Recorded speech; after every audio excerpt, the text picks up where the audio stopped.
Hey everyone, my name is Mike, aka Masked Matador, and I'd like to welcome you to my trophy and achievement guide for Metal Gear Solid Delta Snake Eater. This guide will have everything you need to get all of the trophies and achievements in one playthrough, except for the Foxhound trophy, which will be its own separate guide. Let's begin by loading up the game, and then we're going to choose our language. I'm going to be playing in English, and I'll also have English audio. As for the graphical settings, we've got two options. We have performance mode or quality mode. Quality mode locks you in at 30 frames per second, but performance allows you to get up to 60 frames per second, and I'm going to choose that one. For the brightness, I would recommend kicking up the brightness a little bit because there are some pretty dark areas of this game, and being able to see those a little bit easier will be more helpful, so I'm going to go with a 3 on that. And then of course you can adjust your HUD display area as necessary.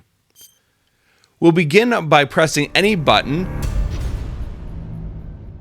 If you pre-ordered the game, you can get some pre-order bonuses. However, I will not be using any of these items throughout the playthrough just to make it the same for everyone, regardless of whether you pre-ordered the game or not. From the main menu, we're going to select New Game. Now you get to select which Metal Gear Solid game you like, or if you're playing the Metal Gear Solid series for the first time.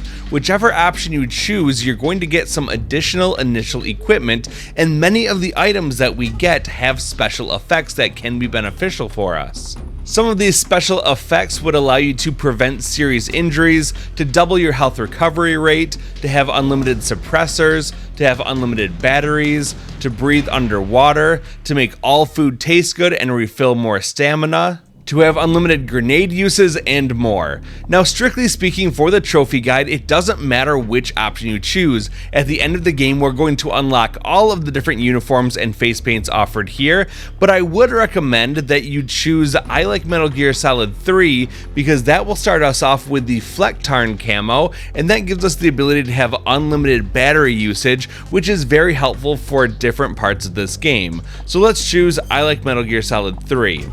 We get two options to play with, the new style or the legacy style. I would recommend going with the new style because it allows us to move freely with the third-person camera, and we can move and fire weapons simultaneously with over-the-shoulder perspective. There is a trophy for beginning the game in new style and a separate trophy for beginning in legacy style, and we're going to begin with new style this time, and then later on we're going to start the game in legacy style. As for the difficulty, we're going to be playing on very easy because it does make the game very easy, and we begin with an item called the Easy Gun, which is a silenced tranquilizer with infinite ammo, and that makes it very nice. Later on when we do Foxhound, we're going to play on Extreme, and we're going to be able to begin in New Game Plus, which means all the things that we unlock in very easy get to carry over to the Extreme mode and make Foxhound a lot easier to get. You can play with tips or no tips, it doesn't really matter. We'll just start with View All Tips, and then we'll choose to start the game, earning us the War Has Changed trophy. None of the trophies in this playthrough are related to the time that we spend playing the game, so you can take as long as you want to and watch all the cutscenes. I, however, will be skipping the cutscenes just for the sake of time. I'm also playing on the PlayStation 5 version of this game, so I will be referencing those controls, but it would be different depending on if you're playing on a different platform. We get a pop-up notice that the left stick will move us around, and the right stick will adjust the camera. Our first goal is to crawl underneath this log. We want to press circle to crouch, and then we can hold circle to go prone. And while prone, we can use the left stick to crawl forward. After that, we can press the circle button again to stand back up.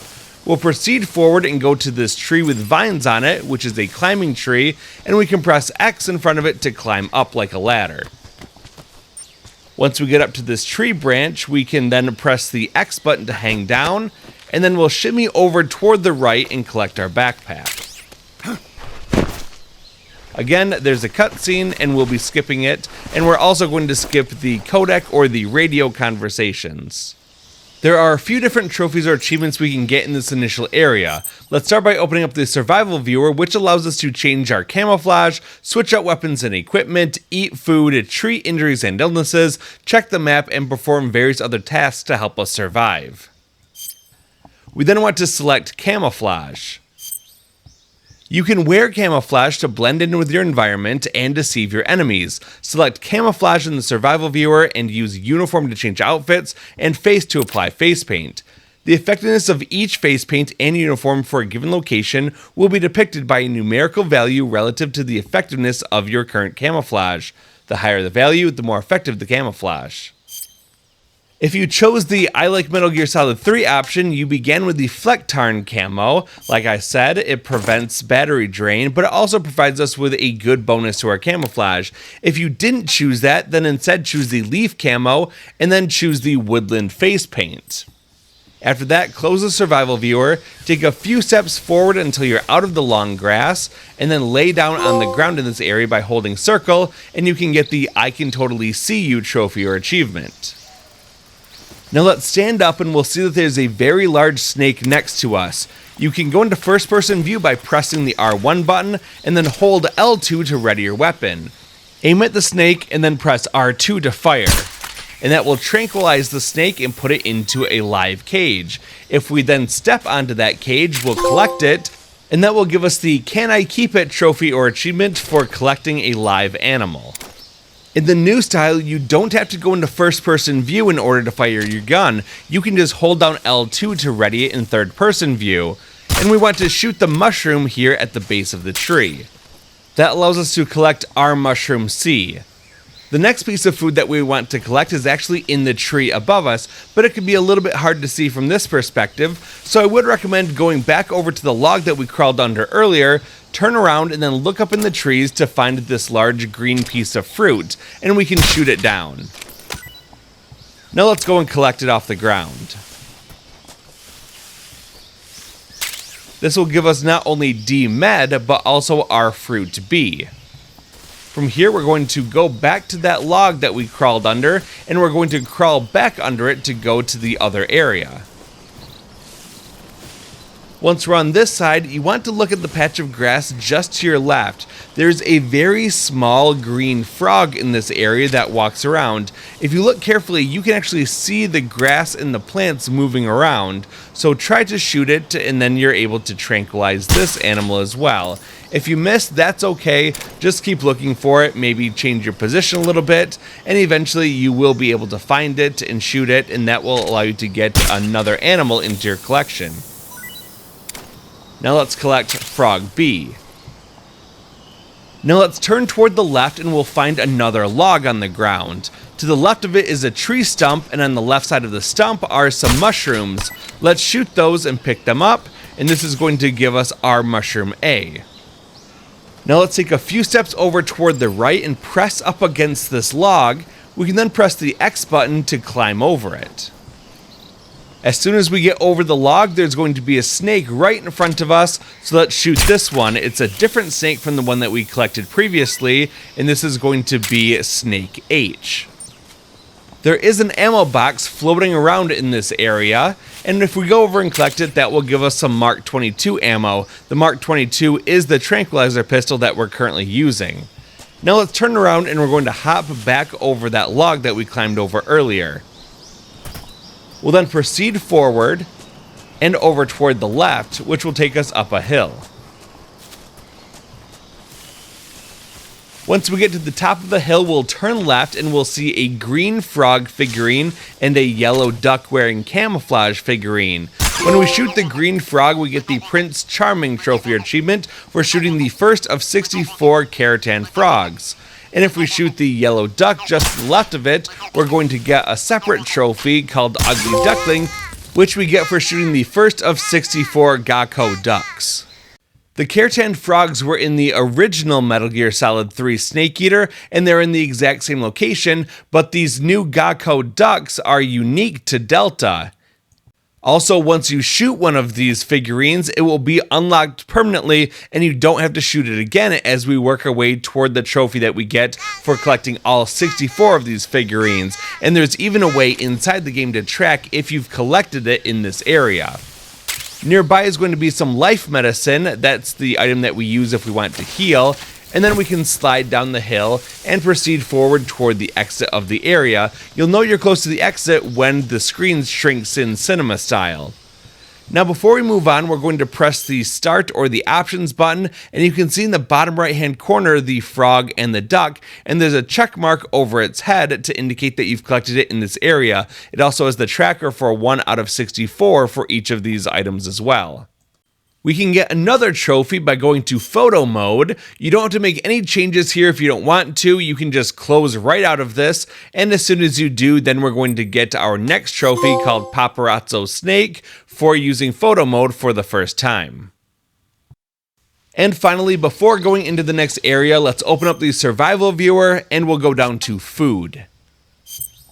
Select food in the survival viewer to eat food that you have procured.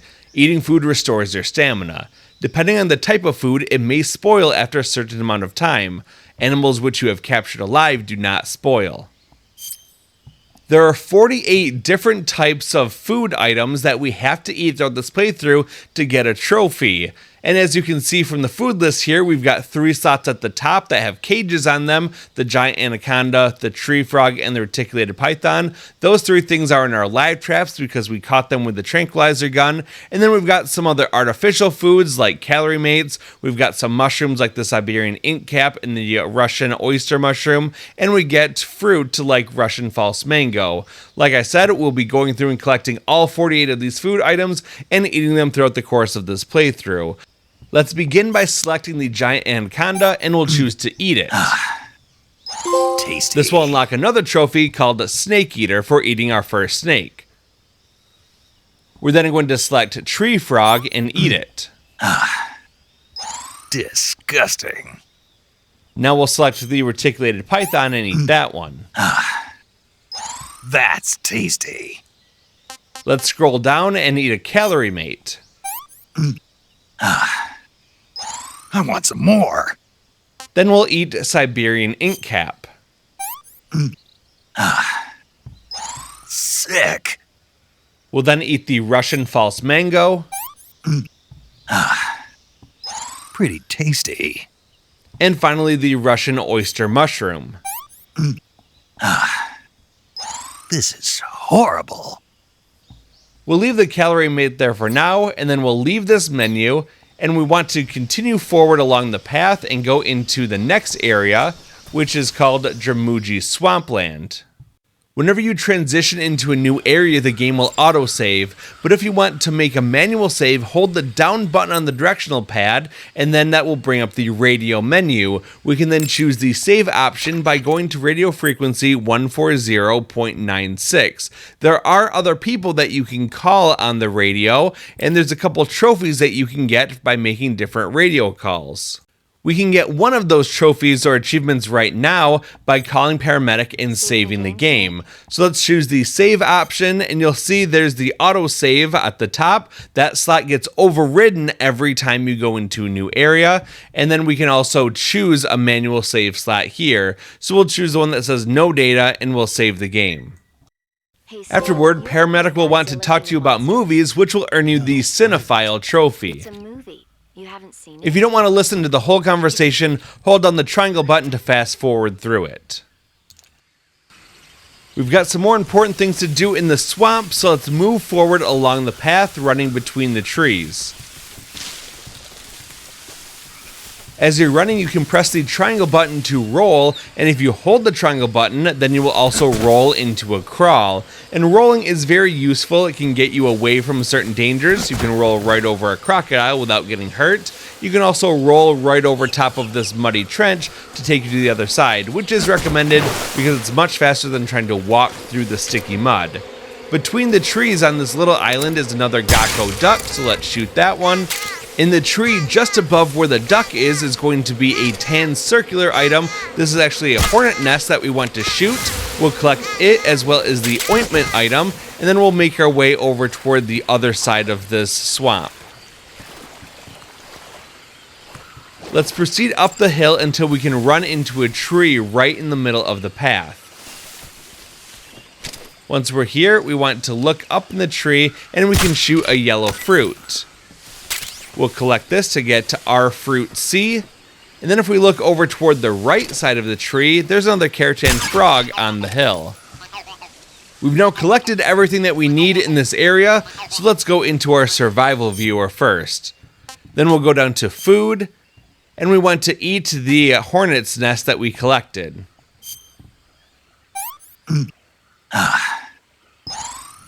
Delicious. Now let's eat the galova that we shot down from the tree. That's damn good. After that, we can close out of the survival viewer, and then we want to make our way over toward the exit a little bit further along down the path. Once we arrive in Dramuchi North, we're going to get a cutscene, so you can watch it or just skip over it if you want to. And then we want to take care of the guard that's walking along the path in front of us, and we can get multiple trophies from this one interaction. So we'll sneak forward along the path, and then we can hide out right by this rock. We need to be able to use close quarters combat or CQC on this enemy. If you look inside your weapon menu, any weapon that's labeled CQC will work for this. It can be anything from your survival knife to one of your pistols, but typically you're not able to use CQC techniques with a larger weapon. We'll wait till this guard gets closer, and then we'll go over to him, hold down R2 while pressing the left stick in a direction, and that will throw him onto the ground, knocking him out, and we'll earn the Mama Said trophy by knocking out an enemy with a CQC throw. When you knock out a guard, you can get close and then hold down the square button to pick them up. After picking them up, you can then let go of square to drop them back onto the ground, and this is a way to shake them down for ammo and other equipment that might be useful to you. So you can get some ammo, and if you drop them again, then you can pick up some stun grenades, which are very useful. You'll notice that the enemy has some stars above his head, and we can make them start to go away by using a punch-punch-kick combo on him by pressing the R2 button. Once the enemy runs out of stars, he's then going to wake up. When he wakes up, we want to make sure that we're holding a pistol so that we can hold him up. You just have to hold down the L2 button to ready the weapon, and we have to do that within CQC range. So go ahead, kick him a couple times to wake him up, and then hold down L2 while very close by, and you'll hold up the enemy. We then want to circle around toward the front of him so that he can see us, and that will earn us another trophy called Like He Just Doesn't Care. You can see he'll start to shake. He's actually trying to give us the items that we got already when we picked him up and set him back down. At this point, we'll go back behind him and then make sure that you're holding a CQC weapon. Hold down R2 to grab him, and then we want to interrogate him by pressing in the L3 button or pressing down the left stick, and that will get us the trophy called Tell Me Where the Bomb Is by interrogating an enemy while in a CQC hold. We can then hit to R2 a couple times to choke him out, or we can just throw him down on the ground and then knock him out with a couple punch-punch kicks, and he's down for the count. During this playthrough, we're going to get 0 enemy kills, and if you accidentally mess up, then you want to go into the menu, go down to load, and then reload the autosave from that area. Reloading the autosave makes the game forget that we were ever seen by the enemy or killed anyone, which is very convenient for us. We'll begin by turning toward the right and running along the path until we get toward this back area, and in the back right corner is going to be the SVD sniper rifle that we can pick up. Now there's no trophy in this version of the game for collecting all of the weapons, but I'm going to show you where they all are anyway.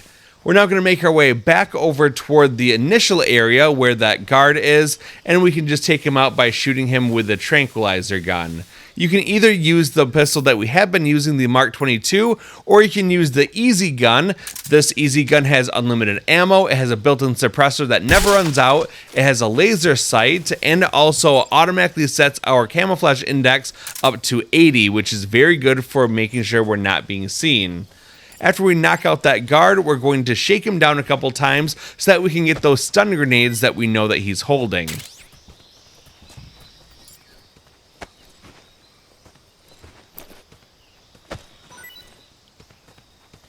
After collecting those stun grenades, you want to look forward along the path where that guard came from, and there should be some black birds around this area. We're going to shoot one of those birds and then go and collect it.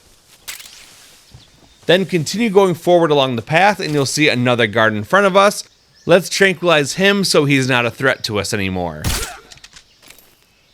From here, we want to proceed forward a little bit, and then we can look up in the tree right by where the enemy was, and we can shoot down one of these brown circles. That's going to be another piece of food that we can get, so we'll run over and we'll collect our fruit A.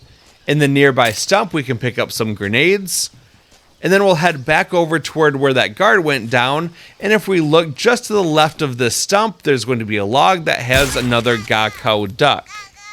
Now let's turn toward the right so that we can take out another guard nearby. Let's run over toward where his body is by the long grass. There's another guard in this area, so we'll aim a little bit over toward the right and take him down, and that's the last guard of this area. Now we'll open up the survival viewer and we're going to go to backpack. Weapons and items you obtain will be placed in your backpack. In the survival viewer, select backpack to add weapons and items. You can carry up to 8 weapons and 8 pieces of equipment at one time. All weapons and items have weight. The heavier your weapons and equipment, the faster you'll burn stamina. We want to go down and we're going to select the stun grenade, and we can deselect directional mic. Now we're going to open up our weapon menu, and we're going to choose the stun grenades that we got from that guard, and we want to throw a stun grenade into this patch of grass in front of us. If you're looking at the stun grenade when it goes off, it's going to be very bright and it will blind you for a few seconds. You can get away from this by turning your camera away from the stun grenade, and then you won't be affected by it. In this area, there's going to be our bird D that you can collect because we stunned them with the stun grenade. Also, there's a stump nearby, and on top of it is going to be another one of those green Kerotan Frogs. So let's grab our gun and then shoot it. After that, we want to keep going forward along the path, and we're going to go toward the far wall where there's another stump. If we circle around the stump and the tree, we can pick up some stun grenades off the ground here. And now we're going to go back the way that we came, through the grass, past the birds that we hit with the stun grenade, and then we want to go over toward the exit, which is on this path leading up. Before we leave, we'll open up the start menu and we'll confirm that we've collected both the frog and the duck in this area, and we have 3 out of 64 for each of those. We'll then open up the survival viewer and go to food to see what food items we've collected in this area. The first is the Sunda whistling thrush, which is the bird that we shot with the tranquilizer gun by the first patch of grass. So let's go ahead and eat that. Hey, this works. Now we'll eat the Yabloko Moloko, which is the fruit we shot out of the tree. Not so great. And finally, we'll eat the magpie that we hit with the stun grenade in the grass. Gross. We have 2 of these magpies. We don't have to eat both of them, so we can just dispose of the other one. Once we're all set with that, we can go ahead and leave the survival viewer and then continue along the path in front of us to go into Dolina Vodno. We'll get a cutscene that we can skip. Let's look up above where the guard is standing in front of us, and we can shoot the hornet's nest on the right-hand side. That's going to get us the beekeeper trophy for harassing a guard with a bee's nest. And then we can shoot the green Kerotan frog on the left post supporting the drawbridge in front of us. Now we're going to slide down and we're going to run forward. We can collect the items off the ground, including another hornet's nest and some more ointment. Stay right in the middle of this bridge to avoid falling off of it. But if you do slip off the side, you can just pull yourself back up. Immediately after leaving the bridge, you can look straight ahead on top of the rocky wall in front of you, and you can shoot another one of the Gakko ducks. We'll then circle around toward the left, and that will take us to a little trail. Now, ideally, what you'd want to do is press up against the rocks, and you could just kind of shimmy over, but if you fall off the edge, no big deal, you'll catch yourself, and then you can just work your way over toward the right. Once we're over here, we can climb back up by pressing the X button, and then we're going to collect the weapon here, the XM16E1, and we can also collect the Pentasmin. Now we're going to go back the way that we came by pressing up against the wall, and we're going to make our way over toward the left. If you do press the R2 button, you're able to make noise and draw the enemy's attention, but we don't use that very much throughout this playthrough. Now let's proceed along the path while hugging the leftmost wall. You need to be quick going through here, otherwise some of the enemies might return after being scared away by the hornets. If that happens, just tranquilize them and move forward, and we'll enter Rossvet.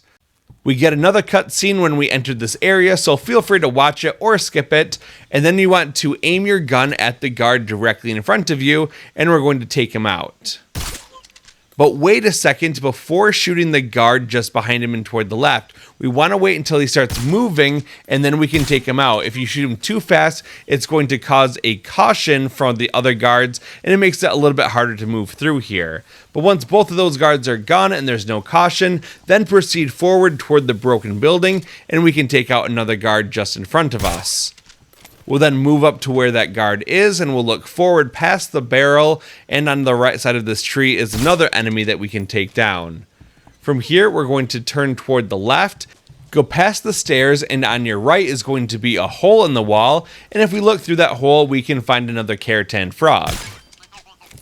After shooting the frog, then turn around to go toward the opposite wall, and on the left behind these crates is going to be the M37 12-gauge shotgun.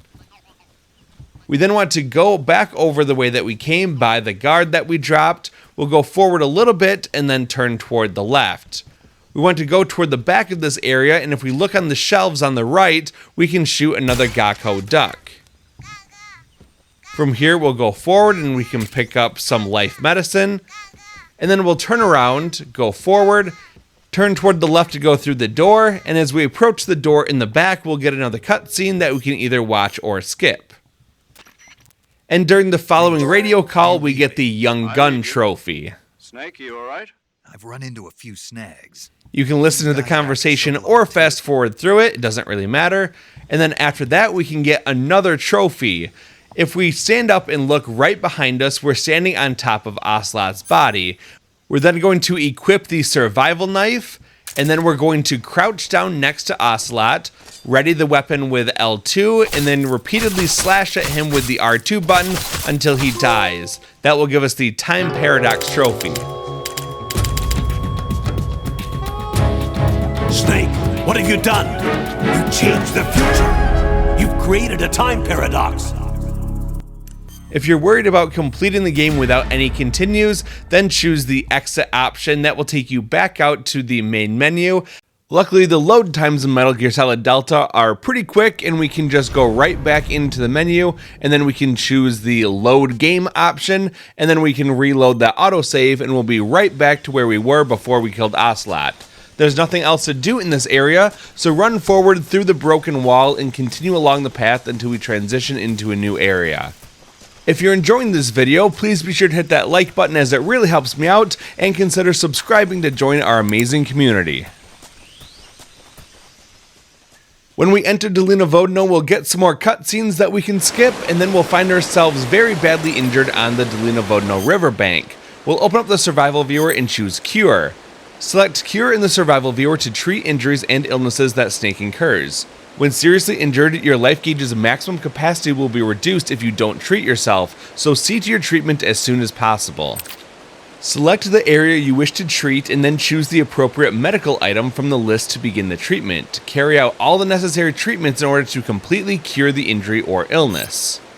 Our first injury is a cut, and the wound is open, it's bleeding, no bandage has been applied, and it's not yet disinfected. So we'll press X, and then we're going to choose disinfectant so that we can sanitize the wound.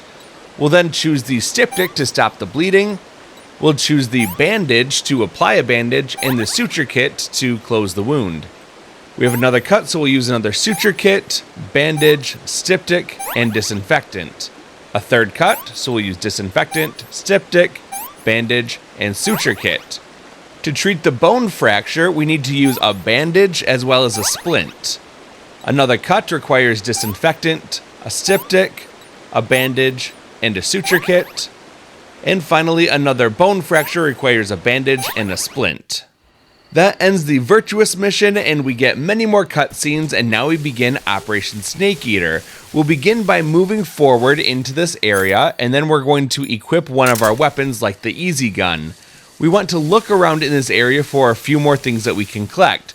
Starting off on the left-hand side, you can find this stack of trees, and in the middle of all of them is going to be the Kerotan Frog. If you go over toward the right side, it's a little bit easier to shoot. Then look just over toward the right side to find the Camo duck. After shooting the duck, then turn around, and you want to look in between the trees right by the fallen log. And at the base of the tree is going to be a yellow flower. We can shoot that to collect the disinfectant. Then continue forward over toward the rock wall, and you can shoot this green plant with purple flowers, and that's going to get you the C med. Now in this area there's a very hard to find animal. It's a flying squirrel, and you need to look in the trees because it will glide around in between the trees and then start to climb up them. So it might take a minute to locate it. Just be patient. I like to go over toward the edge of the area, kind of toward the entrance. That provides us with a pretty good vantage point where we can look out over the trees and survey them all, and hopefully we'll find them pretty quickly. So as we move over, we'll scan the trees, and there you can see it's climbing up this one. So I'm going to shoot it with the tranquilizer gun and then go collect it so that we get the squirrel. After that, we're going to turn toward the left and continue up the hill, and we're going to move toward the exit of this area. Before we leave, we'll open up the pause menu. We'll confirm that we have 6 out of 64 for the frog and the duck. And then we're going to go into the survival viewer to choose food. And now we're going to eat that flying squirrel that we collected. What is this? Now we can close the survival viewer, continue forward, and go into the next area. When we entered the Dramuji North area, we'll continue forward until we can fall down from this ledge. Then continue forward a little bit, dropping down another ledge, and then stop when you hear a horse. At that point, look up in the tree and you can find this green snake that we can shoot, and then we can collect it, and this is going to be Snake F. Then continue forward for another scene. After that, what we want to do is to prepare for some enemies coming close by. So we'll equip the easy gun, walk over toward the left just a little bit, and we'll wait for these guards to get a little bit closer before we tranquilize them. I'm going to start by shooting the guard on the left first, and then the guard on the right. After that, we want to look over toward the left-hand side on top of the tree, and we can find a Camo duck. Let's continue forward past where those guards are, and we want to look in the patch of grass right next to them because there's a snake that we want to capture alive by tranquilizing it. So look closely for some rustling grass and then shoot that snake. And then once it's captured in the live cage, we can collect Snake A, and we'll save that for a little bit later. Let's continue forward along this path, and then we can use the climbing tree to get up to a higher elevation. Once we get up to the top, turn the camera around so we're facing behind Snake, and then we can go into first-person view and shoot the Kerotan Frog behind us. After shooting the frog, drop down toward the ground again, and we want to make our way back past the guards that we fought, and we're actually going to backtrack into a previous area. So turn toward the left, run through the guards, and then keep going toward the exit of this area.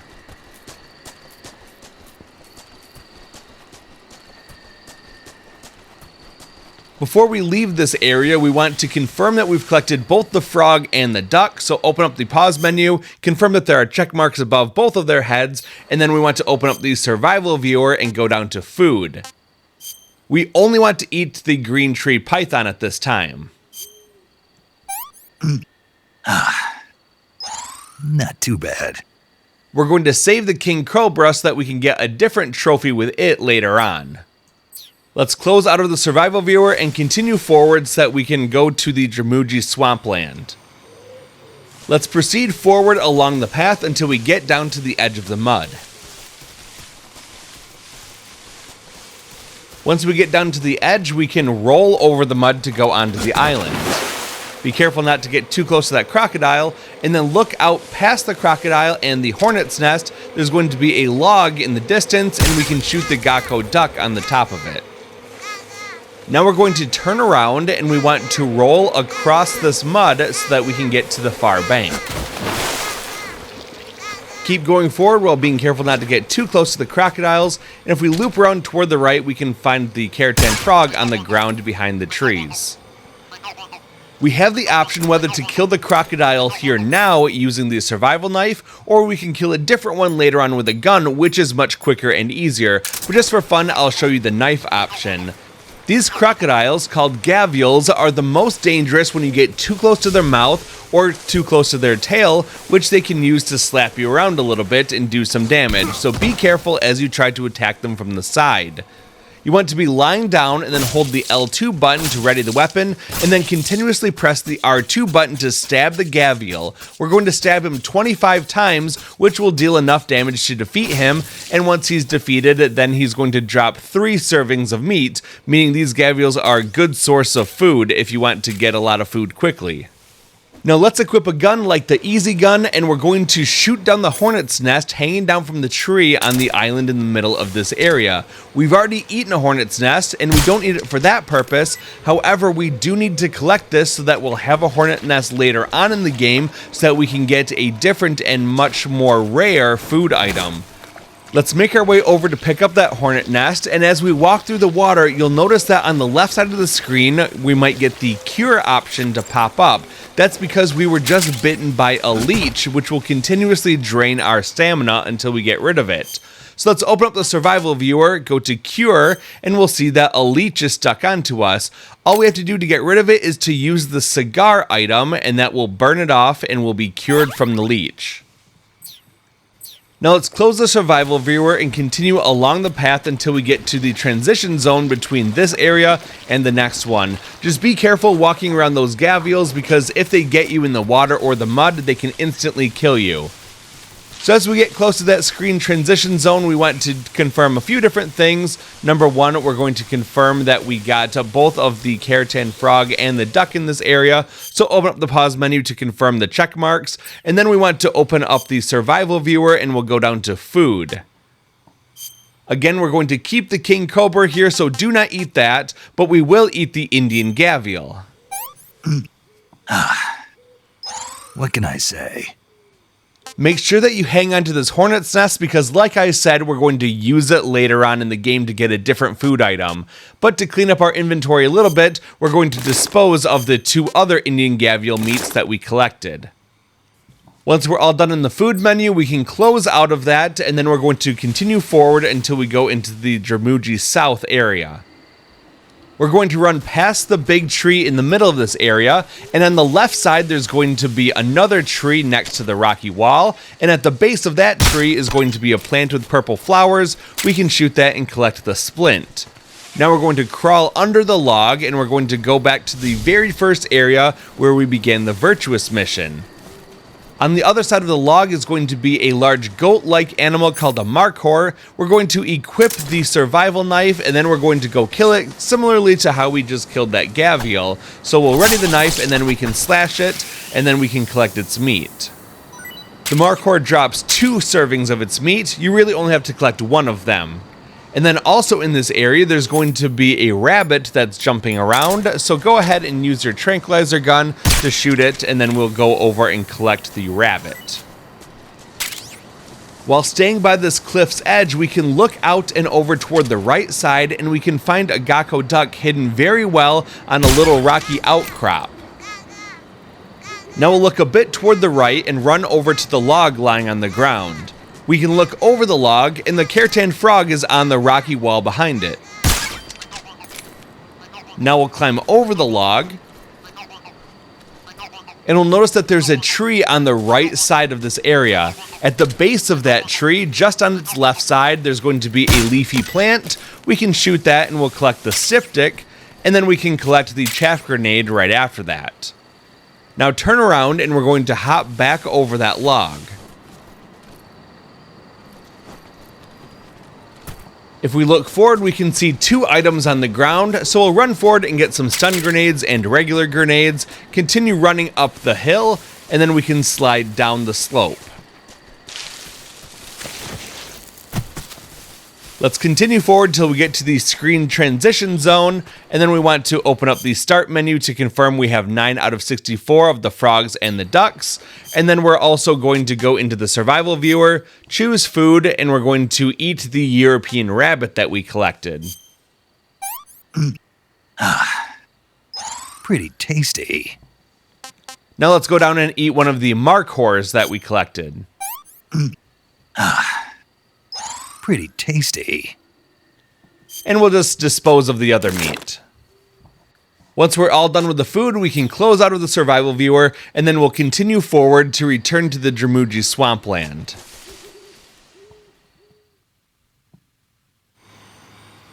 Let's continue forward until we get over by where the muddy area is.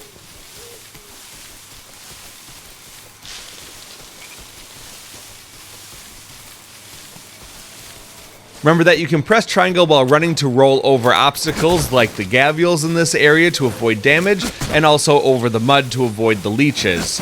We'll make our way toward the far bank, we'll then run up the slope, and we're going to continue along the path until we get to the next area. There is nothing to collect when we return through this Dramuji swampland area, so there's nothing to check.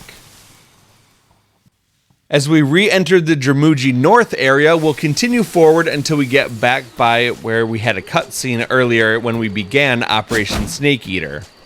We've already collected all the things we have to collect in this area, so just keep running forward along the path, going past the grass, and we want to make our way over toward the guard in the distance. We want to make sure that we tranquilize him to get him out of our way so he doesn't see us and cause an alert, and then we'll continue forward past him and over toward the left-hand side, where we can run up the slope and go back into Dolina Vodno. Now it's time to get another trophy. Let's go forward a little bit until we can see a guard in this area. We'll open up our survival viewer, choose backpack, and on the weapon tab we're going to deselect directional mic, and we're going to equip the King Cobra. Now let's close out of the survival viewer and we'll hug the left hand side. If we have the easy gun equipped, it gives us extra camo, and that should allow us to get past this guard without being seen. We want to sneak behind him so that we can get very close to him.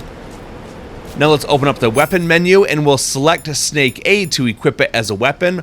Hold down the L2 button to ready it, and then press R2 to throw the snake at him, which will earn us the Taste the Poison trophy. You can see that the guard now has a green cloud above his head, and that means that he's been poisoned. If we allow him to stay poisoned like this, it means that he's going to die, which will actually cost us a trophy, so we're just going to load the previous autosave and we'll begin the area again. Let's proceed forward until we can see that guard again, but this time we're going to shoot down the hornet's nest above his head, and that will cause him to be tormented by the hornets and he'll run across the bridge. This is the same tactic that we used earlier in the game when we got the beekeeper trophy. After that, we can head down the ledge and we're going to follow him across the bridge. Remember to stand right in the middle of the bridge as you run across to avoid falling off the edge, but if you do fall off it, just climb back up. When you get to the other side of the bridge, turn toward the right, and we can find both the Kerotan Frog and the Gakko Duck on the rocks over on the right. So look up, and then we'll shoot the frog, and then down and to the right is going to be the duck. Now let's practice a technique called the drop and catch. We're going to go toward the far side of the bridge that we just crossed, and then we want to hang over the ledge. Press circle to let go and then mash the X button to catch yourself on the ledge below. If you do it properly, then you won't die and you can just climb up on the ledge below. There are 3 items here: some life medicine, the raindrop uniform, as well as some smoke grenades. We're then going to proceed along the path by pressing up against the wall, and we can shimmy our way over toward the left.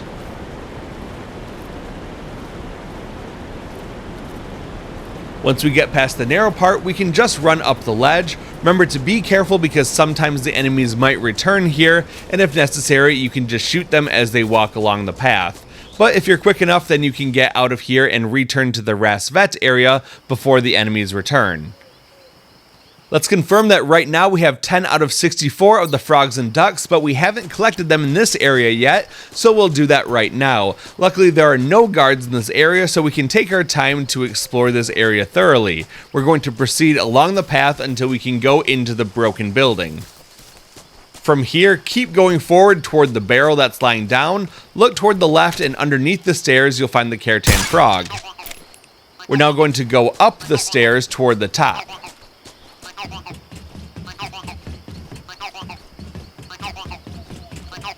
Once you get to the top of the stairs, grab the AK-47 that's on the ground.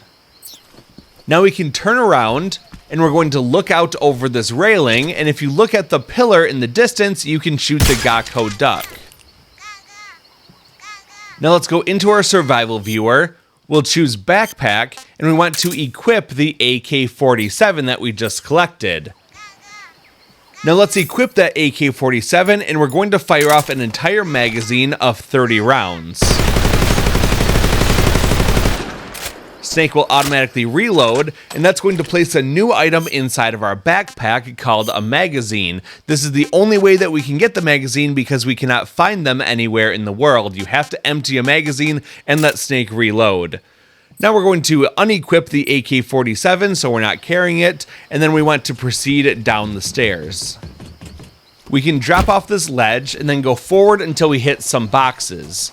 Turn toward the left and climb up the ledge, and then go forward until we can climb up some more boxes, which will get us to an item at the top, and this is going to be Cardboard Box A. The Cardboard Box is an incredibly useful item that we can use for a variety of purposes. Now we're going to head down and we can collect the smoke grenades from the ground, and now we're going to make our way back up the slope and over toward the left. We want to make our way toward the far side of the building, and we're going to circle around over toward the left.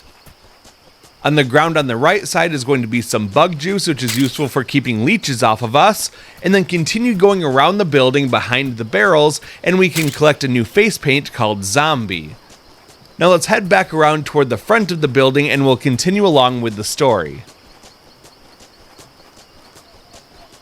Let's go back inside the broken building, turn toward the right so we can climb up the ledge, go to the right and enter the room. On the right hand side behind some boxes is the mine detector, and then we want to go into the door on the left side of the room. As soon as you enter, turn toward the left and open up the locker. Inside the locker, we'll find thermal goggles, which are incredibly useful. Before leaving this room, I would recommend confirming that you've gotten some stun grenades out of your backpack. I know that I had them already when I did the AK-47 bit. And then we can leave the room, we'll get some cutscenes, and after that we want to immediately leave the room again, crouch down by the nearby boxes, equip those stun grenades, and we're going to aim them out of the doorway. We're going to wait a few seconds for some guards to come up. We'll throw the stun grenade and then turn the camera away from the grenade to avoid the bright flash. Then ready another stun grenade, wait a few seconds, and then toss another one through the doorway. And that's going to take out most of the guards in this area. There should only be 3 remaining. Go back into the room, and then we can climb down into the crawl space. Turn toward the left, and go forward through the opening. Once you go through the opening, turn toward the right, and you can crawl out from under the building. We're then going to get up, and there's going to be a couple enemies nearby. We're going to equip the easy gun, head over toward the right, and we can look around the corner carefully, and we can shoot a guard walking around. There's going to be another guard on top of this building. Shoot him if he's there, but if he walks away, just walk over toward the left a little bit, and then you can get him when he stops. Now proceed forward a little bit more, and there's going to be another guard off to the right hand side that we can take down, and that will be all the guards in this area. Once all the guards have been defeated, the evasion countdown will go down pretty quickly, and then it'll just be a normal environment. We'll proceed forward, and we can shake down a lot of these guards by picking them up and dropping them. If we do each guard 2 times, then we're able to collect a variety of items. So this one dropped his styptic with his first drop. With his second drop, he dropped our noodles. It's a good food source, but if it doesn't drop for you, don't worry about it because we can collect that food source a little bit later on. We'll pick up and drop this guard a couple times, and we'll see what he can give us.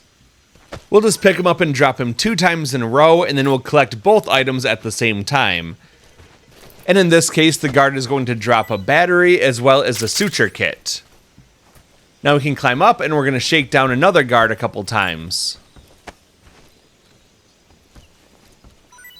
This guard dropped a Russian ration, which is another food item that we need, but we can collect it later on, and he also dropped some white phosphorus grenades, which we can also pick up in the next area.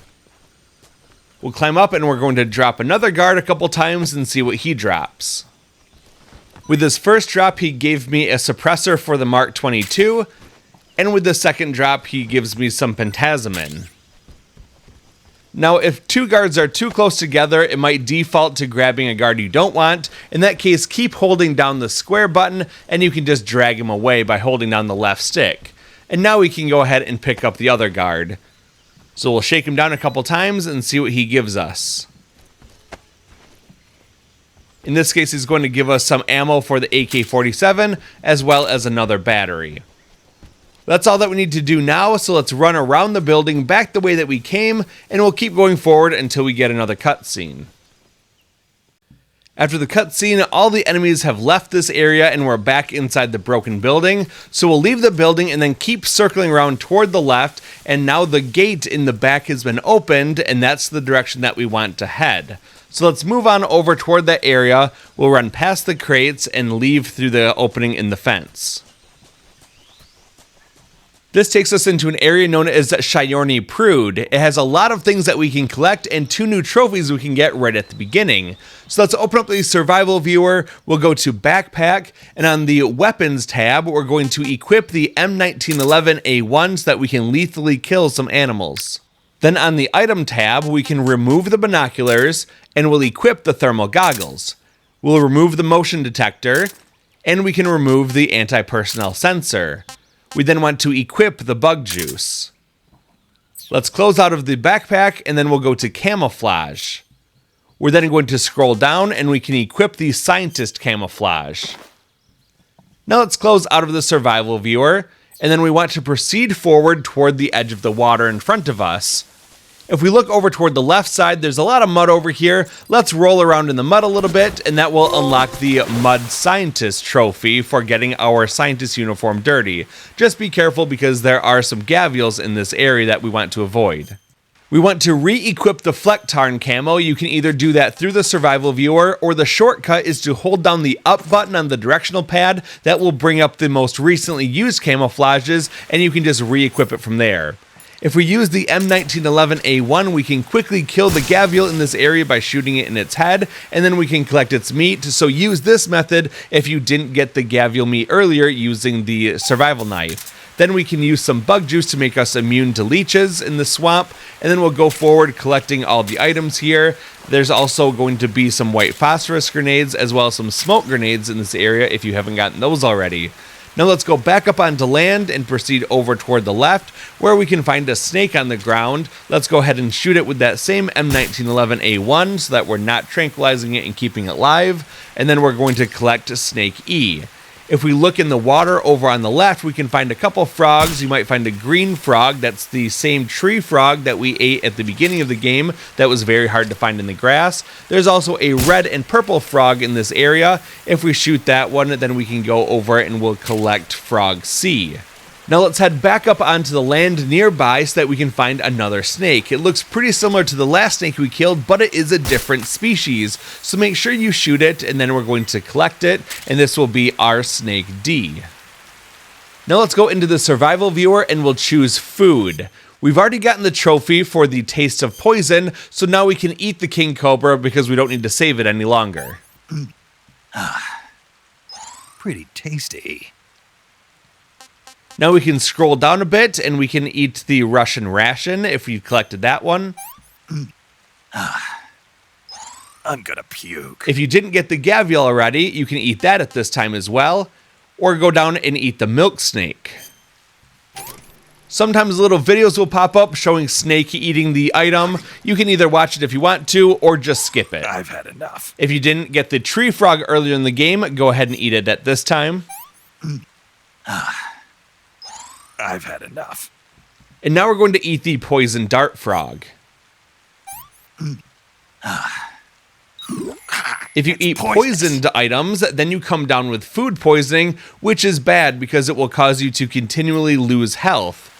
There are two ways that we can get rid of this food poisoning. The first is going to the survival viewer's cure menu and then using antidote. The other option, which I would recommend, is to hold the right stick in any direction, and that will cause Snake to spin around. After he spins around for at least 20 times, then he's going to become dizzy. It doesn't show that at all on the screen, so just make sure that you count those 20 revolutions as he goes around.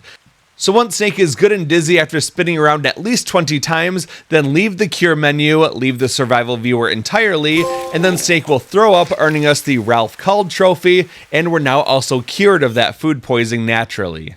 Unfortunately, when you throw up, you lose a lot of stamina, but we can just go back into the food menu and eat the coral snake to get it all back. Pretty tasty. We're all done with the survival viewer, so let's close out of this menu, make sure that you still have the M1911A1 equipped, and then we can reapply some bug juice. There's actually a bar over top of its icon that acts as a countdown for how long that is still going to be effective. Keep going into the swamp, and then you can shoot the gavials that come into your path. If you're running low on ammo, quickly tap the right directional button, and that will cause you to unequip and re-equip the weapon, fully reloading its ammunition. Proceed forward into the deeper water, and then you can press and hold the circle button to dive down under the water. As we proceed forward using the left stick, you can swim faster by pressing the X button, and we want to make our way forward and a little bit toward the left. You might notice some fish swimming in this area, and I would recommend shooting at least one or two of the fish so that you can collect their meat. It's all the same type of fish called an arowana, so don't worry about getting specific types. You just need one of the fish in this area. As you proceed forward through the swamp, there's going to be a log on the left-hand side that's hanging down over the water. We want to make our way over toward that. Again, be sure to take out those gavials if they approach you, because one hit from them will kill you in this area.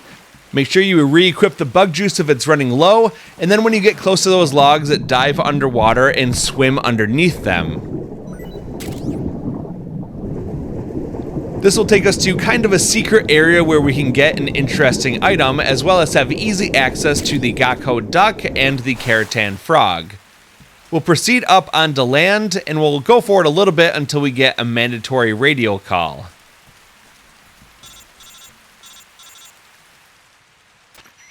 Listen to the call if you want to, otherwise hold down the triangle button to fast forward through it. After that, stay over toward the right-hand side and you'll find a climbable tree, so let's climb up the vines.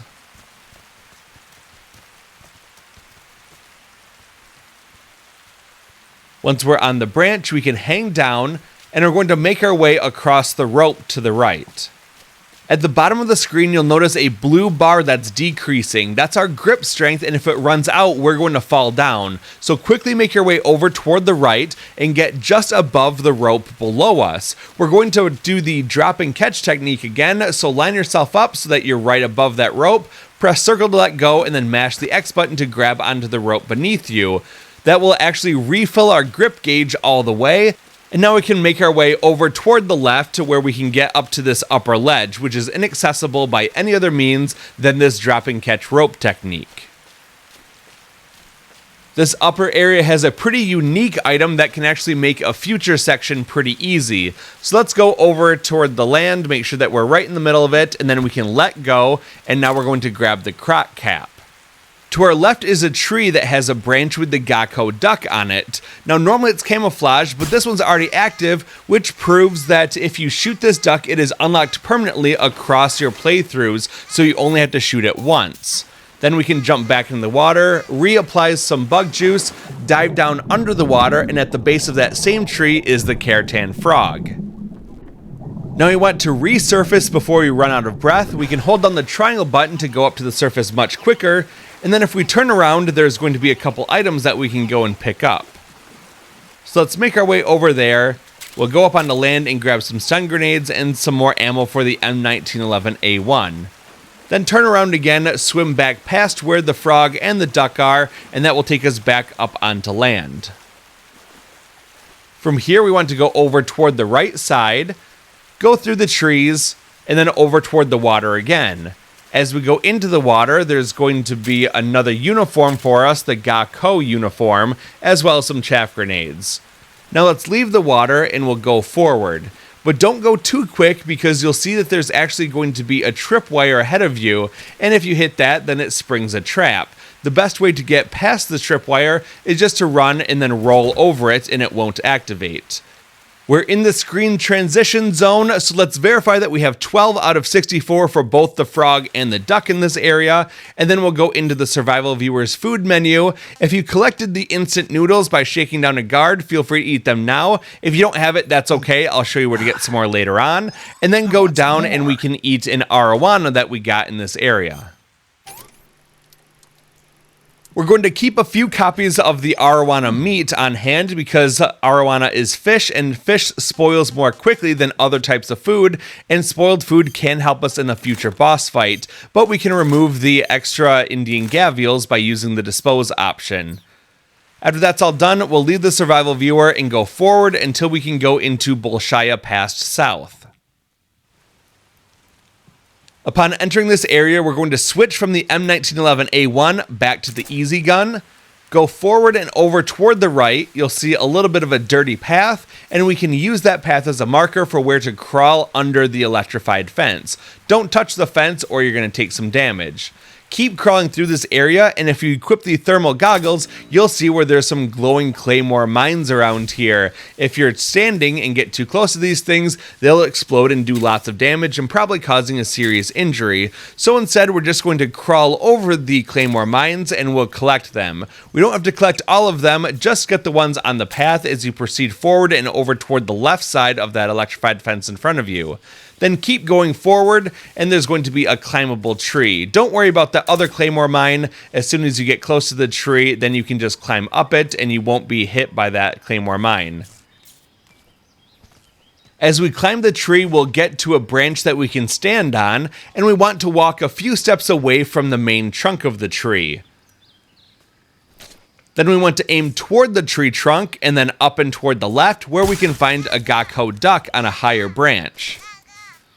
After shooting the duck, we'll go a little bit further forward along that tree branch that we're standing on, and then we can just hold the left directional button to drop down below. There's going to be a dog in this area, so let's tranquilize him. And then we want to go forward following the electrified fence. There's going to be a guard over on the left-hand side, so be careful, especially if it took you a little time to get through here. So take your time and be cautious, and when you see him, you can shoot him and take him down. But be careful because if he's too close to the water's edge, he'll fall down and drown, which counts as a kill.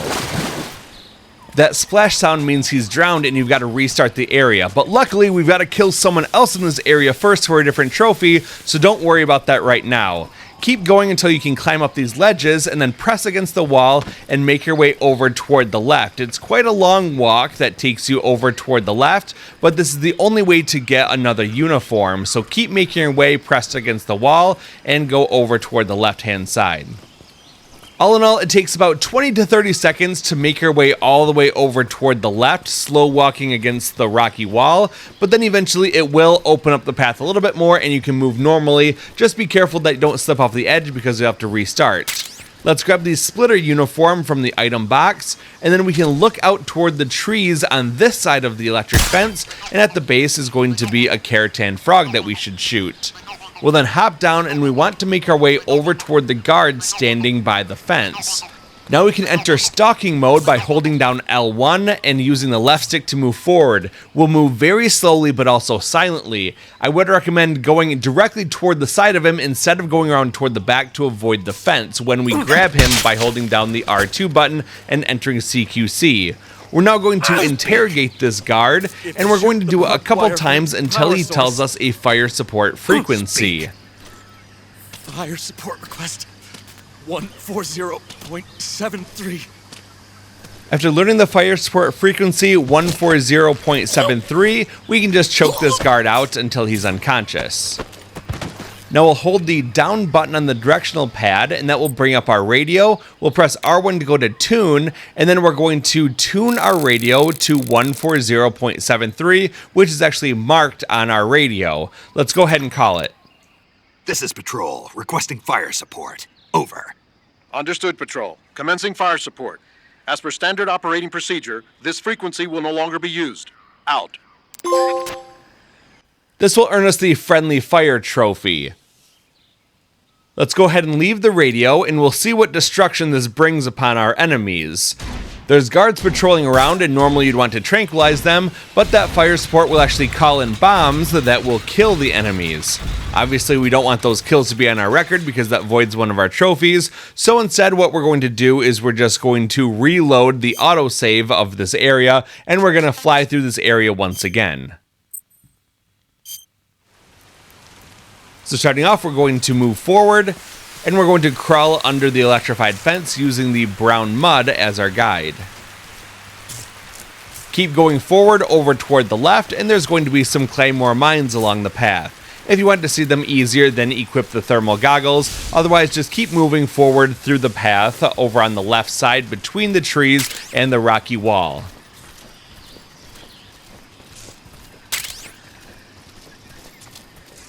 After getting through those claymores, get up and then move over toward the climbable tree, and we can climb up toward the top.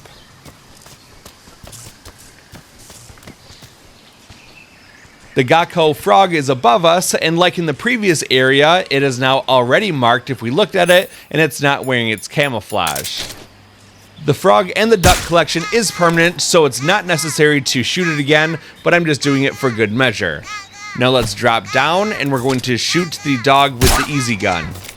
Let's proceed over toward the right side, getting close to but not touching that electrified fence, and be cautious as the enemy moves towards you. This time we do not want him to drown, so we're going to wait till he gets onto a little bit thicker piece of land before we tranquilize him. Because we moved through this area so quickly, he's actually quite a ways away from the mud, so we can take him out and then he'll drop down onto the ground and not into the water. Let's hop up onto the nearby ledge, and then we're going to press against the wall and make our way over toward the left-hand side using the narrow ledge. For the sake of time, I'm just going to speed up the footage now to 4 times the normal speed.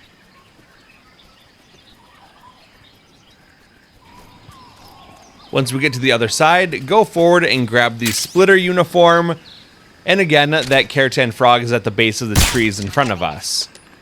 Now we can just shoot the guard on the left by the electrified fence. We can hop down off the ledge and proceed toward the left so that we can go in between the 2 sections of electrified fence. Then we'll shoot the guard at the top with the tranquilizer gun. After that, we'll head over toward the left, being careful not to run in between the trees because there is a tripwire here. Instead, we'll go to the left of the trees, and then inside this tree stump is a new uniform for Choco Chip. Now we're going to go past the guard that we shot at the top of the hill, and we'll proceed forward as we go down into the narrow passageway. This will take us into a different area that I find personally pretty fun, Bolshaya Past Base. Immediately in front of us is a guard by a mounted machine gun, so we can tranquilize him and then head over toward the left side. There's some boxes near a building, and behind those boxes is another guard, so we can take him down. Then we'll move over toward the left, running around the fence, and if we look into the distance toward the right, then we can shoot another guard. We then want to head over toward the right and drop down into this trench, and if we crawl underneath the wooden planks above us, then we're able to get a new face paint called Snow. After that, we're going to climb up. We can run through the grass and through the other patch of grass. And if we look over toward the right side, there's a guard behind these barrels that we can tranquilize, and then keep running forward to find another guard who's walking over toward the right by the helicopter.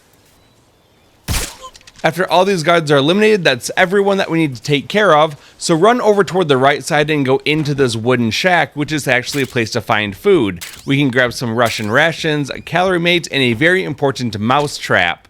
There are some rats running around in this area, and this is one opportunity out of a few that you can collect the rats. So if you want to take your time, you can do it now, otherwise there's more that we can get later on. After that, we're going to leave this place and go over toward the other building in between the sections of fence. This is the communications building, and if we go inside, we can get some life recovery and medicine items. So grab everything in here, and then we can leave the communications room. We'll circle around the building toward the left side, and in the distance, we'll see another building kind of in the corner of this area. If we look at the roof of this building on the left side, we can find the Kerotan duck, so make sure you shoot him before continuing on. Now we're going to go inside this building, which is the Armory, and it has a lot of weapons for us. So let's pick up everything in here, including the TNT. We need to use the TNT in order to get a new trophy. So let's go into the survival viewer, choose backpack, and on the weapons tab, we'll scroll down and we're going to find the TNT and we'll remove it from our backpack. Now let's close the survival viewer. We're going to equip the TNT. We can ready it by holding down L2 and then press R2 to plant it on the ground. Now let's leave this building and we're going to run a little ways away from it. Then if we hold down the L2 button and press X, it will ignite the TNT, blowing up the building and giving us the Just Because trophy. After that, we want to remove our TNT and put the easy gun back on. We'll turn around and we want to run into the main building of this area. So let's run over past the food shed and we're going to go into the door of the cement building. Immediately when we enter, we can turn toward the left and find the Kerotan Frog underneath the desk. Now we'll go through the door on our right, turn left and go through the next door, and immediately on our left is going to be a ladder that will take us up onto the roof. Turn left and then run over toward the far corner of this roof and we can pick up a new uniform called Water. Run back over toward the helicopter and then turn left and you can roll off the roof to get down a little bit faster. Then follow the brown path forward past the machine gun and that will take you into the screen transition area. We're going to quick double check to make sure that we have both the frog and the duck of this area. We should be at 14 out of 64. And then if we got that rat, then go ahead and eat it at this time.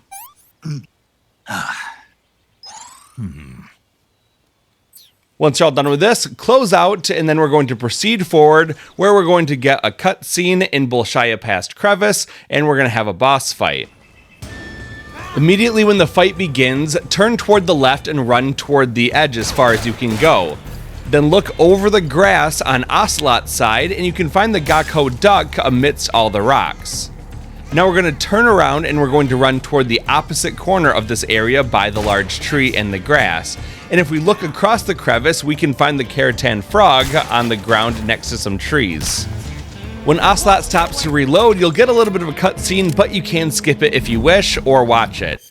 We'll verify that we have 15 out of 64 for both the frog and the duck. We've collected both in this area, and now we want to run around until we can stand right in front of the crevice, right where we began this fight. We're not going to fight Ocelot right now, we're just going to stand here for a moment. Now, during all of the different boss fights throughout this game, there's usually some sort of mechanic that we can take advantage of or something interesting that we can do, and this fight is no exception. If we stand right out in the open like this without trying to attack Ocelot, it's actually going to begin a duel, and this is something that we can actually take advantage of in order to get another trophy very soon. During this cutscene, Ocelot will walk forward, and then we're going to have a quick draw duel, but we're going to intentionally lose that, and that way we will get shot by Ocelot and will suffer having a bullet wound, which we're going to need for that trophy. So just stand still and let him shoot you, and then if you look at your health bar, you should see that there's a red end on the right side of it, and now we can proceed by tranquilizing Ocelot. You'll get some extra damage by shooting him in the head. If he runs behind cover, look up and you can shoot the hornet's nest down. That will cause the hornets to harass him, and then he'll run around and we'll be able to move him out of his cover. Just try to keep up on him, shooting him whenever possible. There are plenty of different hornet nests around here that we can use to keep drawing him out into the open. So let's just keep attacking him, making sure that we're trying to get headshots as often as possible, and after a couple more shots, then the fight will be over. There are some more cutscenes that we can watch or skip them, and we'll find ourselves in Shornaya Peshera Cave Branch. While we still have that bullet wound, we want to go into the survival viewer, choose cure, and for this gunshot wound, we want to remove the bullet that's lodged in there by using the knife. We can then cure the rest of the wound by using some disinfectant. We'll use a styptic and a bandage. And at that point, we get the Don't Touch the Sides trophy for removing a bullet using the knife and healing the wound. Now let's go ahead and leave this menu. And this cave is very dark, but it's even brighter than usual because we turned up the brightness at the beginning of the game, otherwise it'd basically be pitch black. But the game developers put in an interesting mechanic here, and that is because your eyes naturally adapt to darkness, over time it will brighten up. So if you just let it sit there for about a minute and a half, it'll actually become quite a bit brighter, and we can see naturally. Right in front of us is the animal's uniform, and then if we look toward the left, we can shoot a crab on the ground. Now let's go over and pick up that crab. We're then going to turn back toward the right and go through this passageway. There are 3 ways we can take: the way on the right, in the middle, or on the left. We're going to begin by going through the passage on the right. We'll go through this narrow walkway, and in the back there's a few things that we can grab. Starting off, we want to shoot the snake in this area that we can find on the ground. There's also some green glowing mushrooms here, so let's shoot those at the same time. And if you need a rat, there's some more lying on the ground in this area as well. So pick up the snake, the mushroom, and if necessary, get a rat as well. And then we're going to continue forward, leaving through this narrow passageway that we just came through. And when we get out of here, we're going to cross over the room to the other side, and we're going to take the passageway that was originally all the way on the left. This will take us into a spot that has some waterfalls, and if you look up from here, above the waterfalls, you can find the Gecko duck. We'll also be able to get him much more easily in just a few minutes. Now we can run in between the waterfalls. There's going to be another one of those glowing green mushrooms that we can shoot. And we can also pick up a torch in this area that can make it very easy to see, but we don't need it because we just sat here for an extra minute and a half to brighten things up. We then want to turn around, run through the water, and up the narrow passageway on the other side of this area. We'll go through this and then hug the right wall as we go up a slope. There's another mushroom here that we can shoot, and then we're going to crawl and go through the crawl space.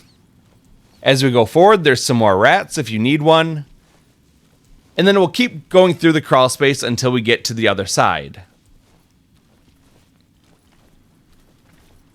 Once we're through the crawl space, we want to look up at the ceiling, and there's going to be some vampire bats. They're very easy to spot if you equip the thermal goggles, and that will just make it a little bit easier to shoot one.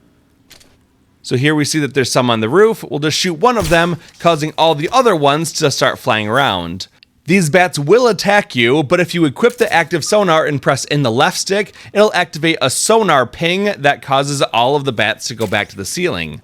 We'll then collect the vampire bat off the ground that we shot, and then we want to open up the survival viewer so that we can eat some of this food that we've been collecting. So starting off, let's eat the Kenyan mangrove crab. Pretty tasty. Next, we'll eat the Taiwanese cobra. Can't complain. And finally, we can eat the vampire bat. Disgusting. The food shed in the Bolshaya Pass base area also had a Russian ration, so you can eat it now if you wanted to, otherwise just hold on to it. We then want to crawl through the crawl space on the opposite side of the room from when we entered that room, and that will take us down into another passageway that has a frog that we should shoot, and this is going to be an Kerotan Frog labeled Frog A. We'll keep crawling forward until the path opens up a little bit more, and then we can stand up. We'll go into the survival viewer, we'll choose food, and then we want to eat this Kerotan Frog. Hey, this works. And after that, we can close the survival viewer, go forward, but be careful not to fall down the hole in the middle of this area.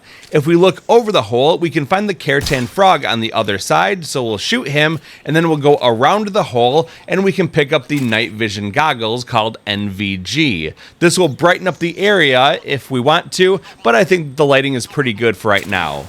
We can drop down into the hole that will also give us a Russian ration, and then we can dive under the water, and we can find a hole in a tunnel underwater that we can go through. So we want to press forward on the left stick, and then continually press the X button over and over again to swim faster. That will get us through the tunnel, and then we can surface, and we can start breathing again.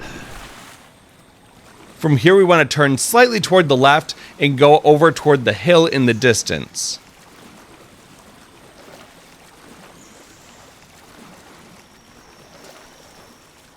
After we slowly leave the water, we'll go up the hill, and that will take us back to the original starting area of the cave where we collected the animal's camo. From here, we're going to go back through the opening. This is the spot with the 3 pathways, and now we're going to go through the pathway in the middle by getting down and crawling through the crawl space. Now we're just going to climb up this hill. There's some more animals through here if you wanted to collect any of them, but we're just going to skip it because they would just be repeats of what we already have. But there's a crab as well as the Kerotan Frog, and if we keep going around, then we'll also find the snake. Let's keep going forward until we can get out of this crawl space and into the water. And here you can see the Gecko duck right in front of us. So this is how it's very easy to find and shoot if you didn't shoot it while we were on the ground below earlier on. Now let's continue following the path forward and toward the right. And that will take us into an open area where we can collect some items off the ground. And on the left side, we can pick up some bug juice. Now continue along the path, and that will transition us into Shornaya Peshera Cave. It is a lot darker in this area, so you can wait and let it lighten up if you want to, or just turn toward the right and run through the passageway. This will take us into an area that has the M37 shotgun on the ground, which is very useful for the next boss fight. After that, we're going to get down and crawl forward through the next crawl space, and that will take us into another area.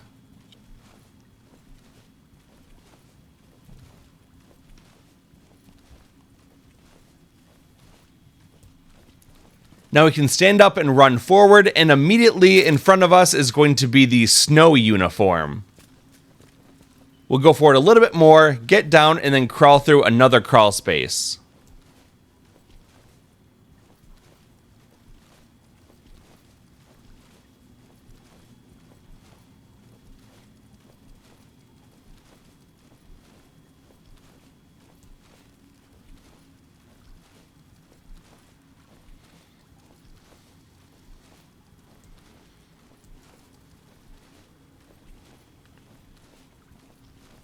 Once we get to the end of the crawl space, we can stand up and turn toward the right. There's going to be a bright light in the distance, and we want to go that way. If we go too far, we're going to go into a new area and face the boss. If you want to, you can look straight up and try to shoot the Kerotan Frog in the opening by the sunlight, but if you don't shoot him now, it's okay. We can shoot him after the boss fight a lot easier. So whether you shoot it now or shoot it later, it doesn't matter. Before we go through this opening and go into the boss fight arena, we're going to go into our backpack, and we want to go down and select the M37 shotgun that we picked up just a moment ago. It's also incredibly important to go down and select the Hornet's Nest item, and we're going to remove it from our backpack and keep it as a weapon. This is the only way to get a very rare food item during the next boss fight. So when you're ready and you have the M37 shotgun and the Hornet's Nest as weapons pulled out of your backpack, then go forward, you'll get another cutscene, and after that we'll have a boss fight against the Pain. He's going to throw some pheromone-laced daggers at us, and that's going to cause some bees to fly over toward us. It is recommended to try to hit him with the tranquilizer gun in the head to do additional damage, and as the bees get close to you, dive into the water and then go under the water so that the pheromone washes off, and then those bees won't attack you anymore. They might still swarm around you, but at least they're not doing damage. Continue to try to hit him with the tranquilizer gun. Reminder that we're only going to be tranquilizing enemies and not trying to kill them, so that we can go through the entire game without killing anyone and get a trophy for that. During the fight, the Pain can also summon a Tommy gun seemingly out of mid-air using his hornets, and to dodge this, all we have to do is walk off the platform away from him and stay close to the rock, and that way the rock will block the bullets. Wait for him to fire a couple volleys at you, and then you can just get back up onto the ground. To get rid of his bees, we have to equip the M37 shotgun and shoot him a couple times. If you use the quick reload trick, it makes it very easy to get rid of those hornets, and then go back to shooting him with the tranquilizer gun.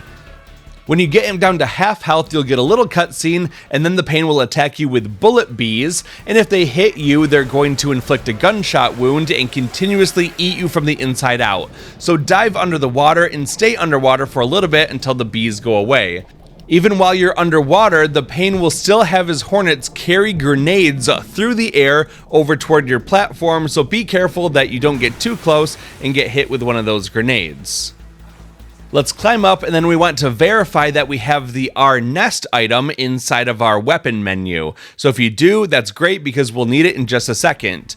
Feel free to get rid of his bee shield if you want to by shooting him with the M37 shotgun, but don't attack him with the tranquilizer anymore until he does a special attack against you, which looks like this.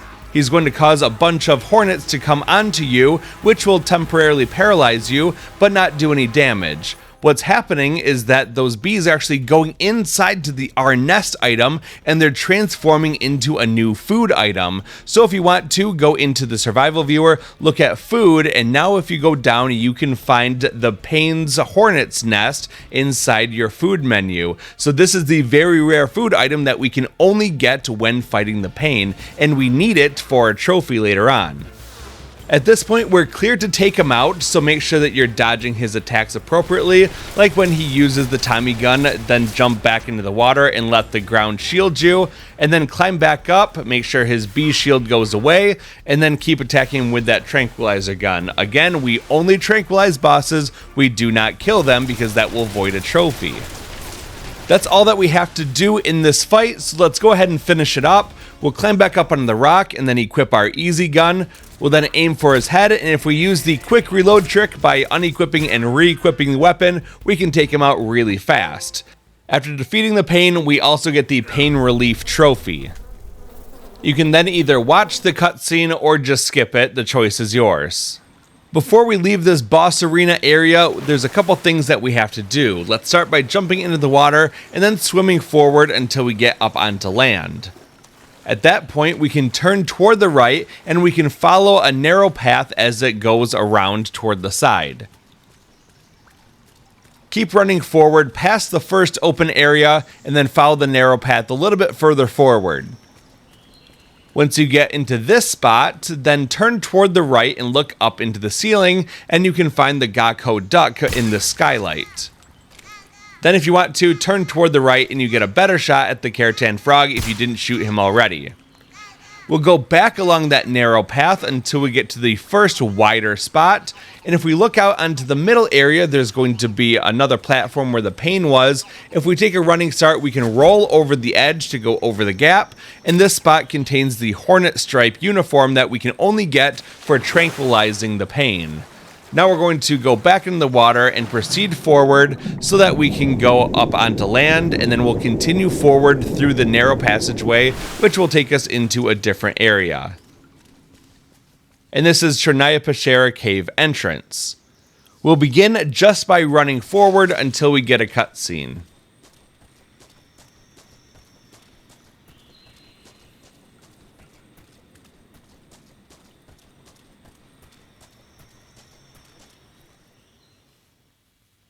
After the cutscene, then proceed forward past the yellow fruit on the ground, turn toward the left, and keep going until the area widens again.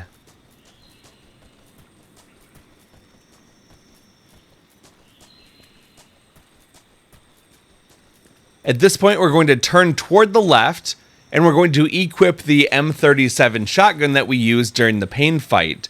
There's actually a couple of claymore mines on the ground in this area, but if we use the shotgun, we can quickly blow them up while standing outside of the room that they're in. Now let's go forward, and we can grab the items on the ground in this area. Then we can turn and look up toward the ceiling, and we can shoot the Kerotan Frog above us. If you want to make those bats that are attacking us fly away after we destroyed the claymores, just use another active sonar ping to send them flying. Then we're going to leave this area by following the narrow passageway over toward the left, and that will take us back out on top of this rocky cliff. If we look up at the ceiling and follow the crack of light as it goes toward the distance, you can use the M37 shotgun to shoot the Gakko duck pretty easily at the end of that crack. There's some more glowing mushrooms on the ground in this area, so feel free to grab them if you want to. And then we want to prepare to go into the next area by going into the survival viewer, choosing camouflage, and on the uniform page, we'll go down and we'll wear the water uniform. After that, we'll leave the camouflage menu and go into backpack. If we scroll down a little bit, we can unequip the M37 because we don't need it right now. Then we'll go down a little bit further and we want to unequip the TNT. Now we'll go over to the item tab, we'll scroll down and we want to remove the active sonar. We then want to go down a little bit further and we're going to equip the crocodile cap. This allows us to sneak past some guards pretty easily in the next area. And we can also unequip the bug juice. Once we're all done with that, let's go out of this menu, and then we can make our way down toward the bottom of this. You can either run all the way through here, or if you line it up properly, you can just roll off the top ledge, and that will take you down toward the bottom, and you'll end up right about here when you land.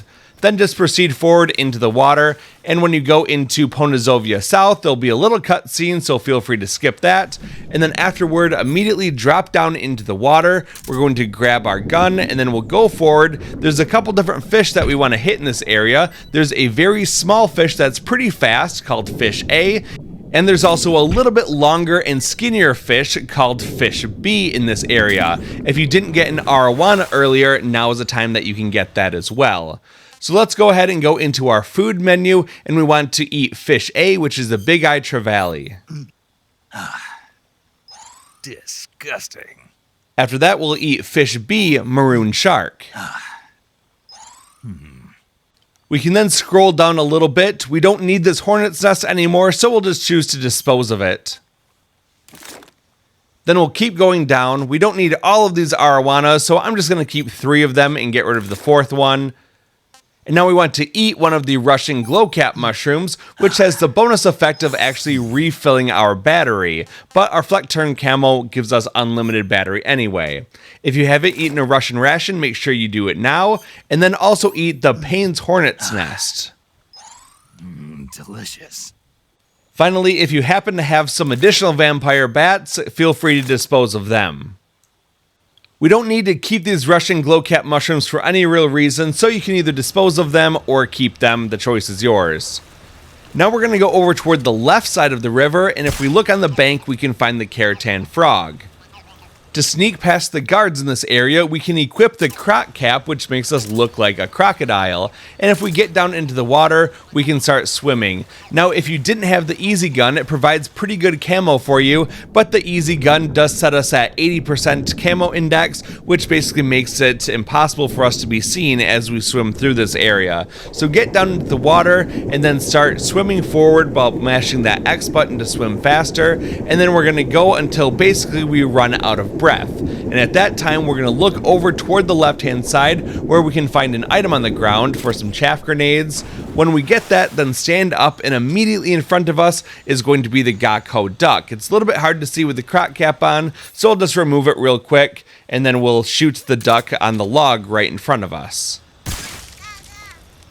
Now that we've collected both the frog and the duck, and we've collected some more food and eaten it in this area, we'll keep going forward along this river, and we want to stay over toward the left side because we need to go into this area first in order to get a trophy in the next area. So keep going forward until we can transition into the Ponizovia West area.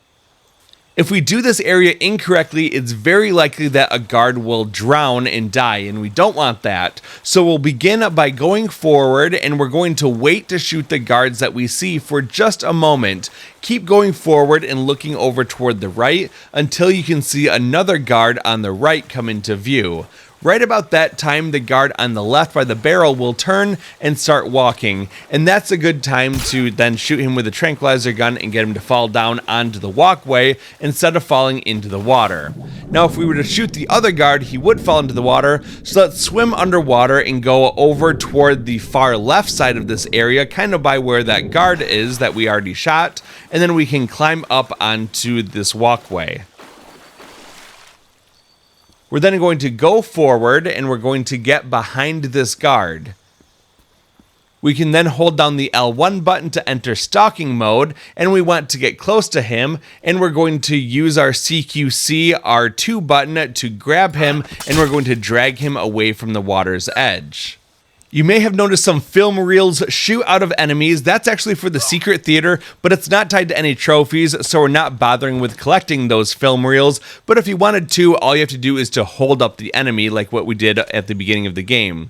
This area also has some blue spiders either on the ground or crawling on the wall by these barrels, so make sure you get one of them, but be careful because they are venomous, and if you get too close, they'll bite you and cause you to become poisoned. After collecting the cobalt blue tarantula, let's eat him. This is horrible.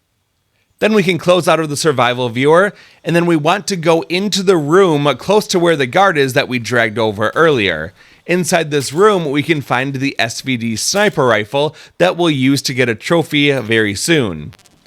After collecting everything in this room, leave the room and then go to the other side of the guard. If we look at the top of the wall behind us, on the right hand side, we can find the Gakko duck, so be sure to shoot him. And then we want to jump into the water just to our side. If we can dive under the water here, there's going to be a pipe and there's going to be a grate in front of it. If you look past the grate, you can find a Kerotan Frog in the pipe. So let's shoot him, and now we've collected both the frog and the duck in this area. Now we're just going to swim back toward the entrance of this area, and if you do stay underwater, you can swim quite a bit faster by pressing that X button repeatedly. We'll then continue to go forward until we can loop around, and we're going to go back out into the main branch of the river.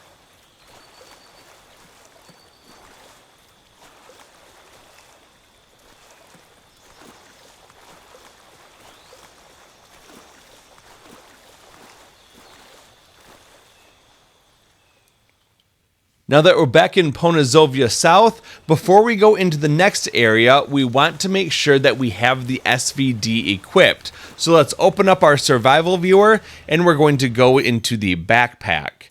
On the weapons tab, we just have to scroll down a little bit, and we can find the SVD. So we'll equip that, and then we're going to go ahead and leave this menu, and then proceed forward, which will take us into a new area that begins with a cutscene.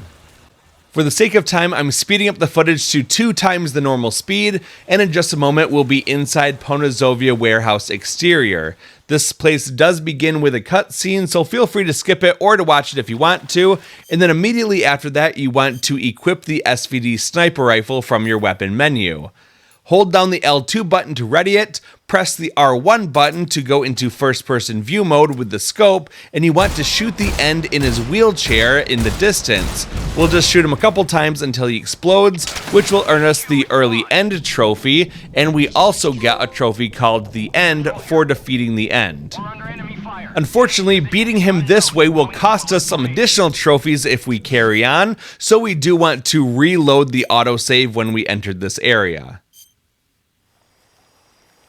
This time around, we're just going to be patient as the guards will then escort the end back inside the building, and after he's inside, then we can proceed forward and we're going to do the required tasks in this area. Let's proceed forward into the water, and we're going to wait until the guard near to us turns and faces away from us.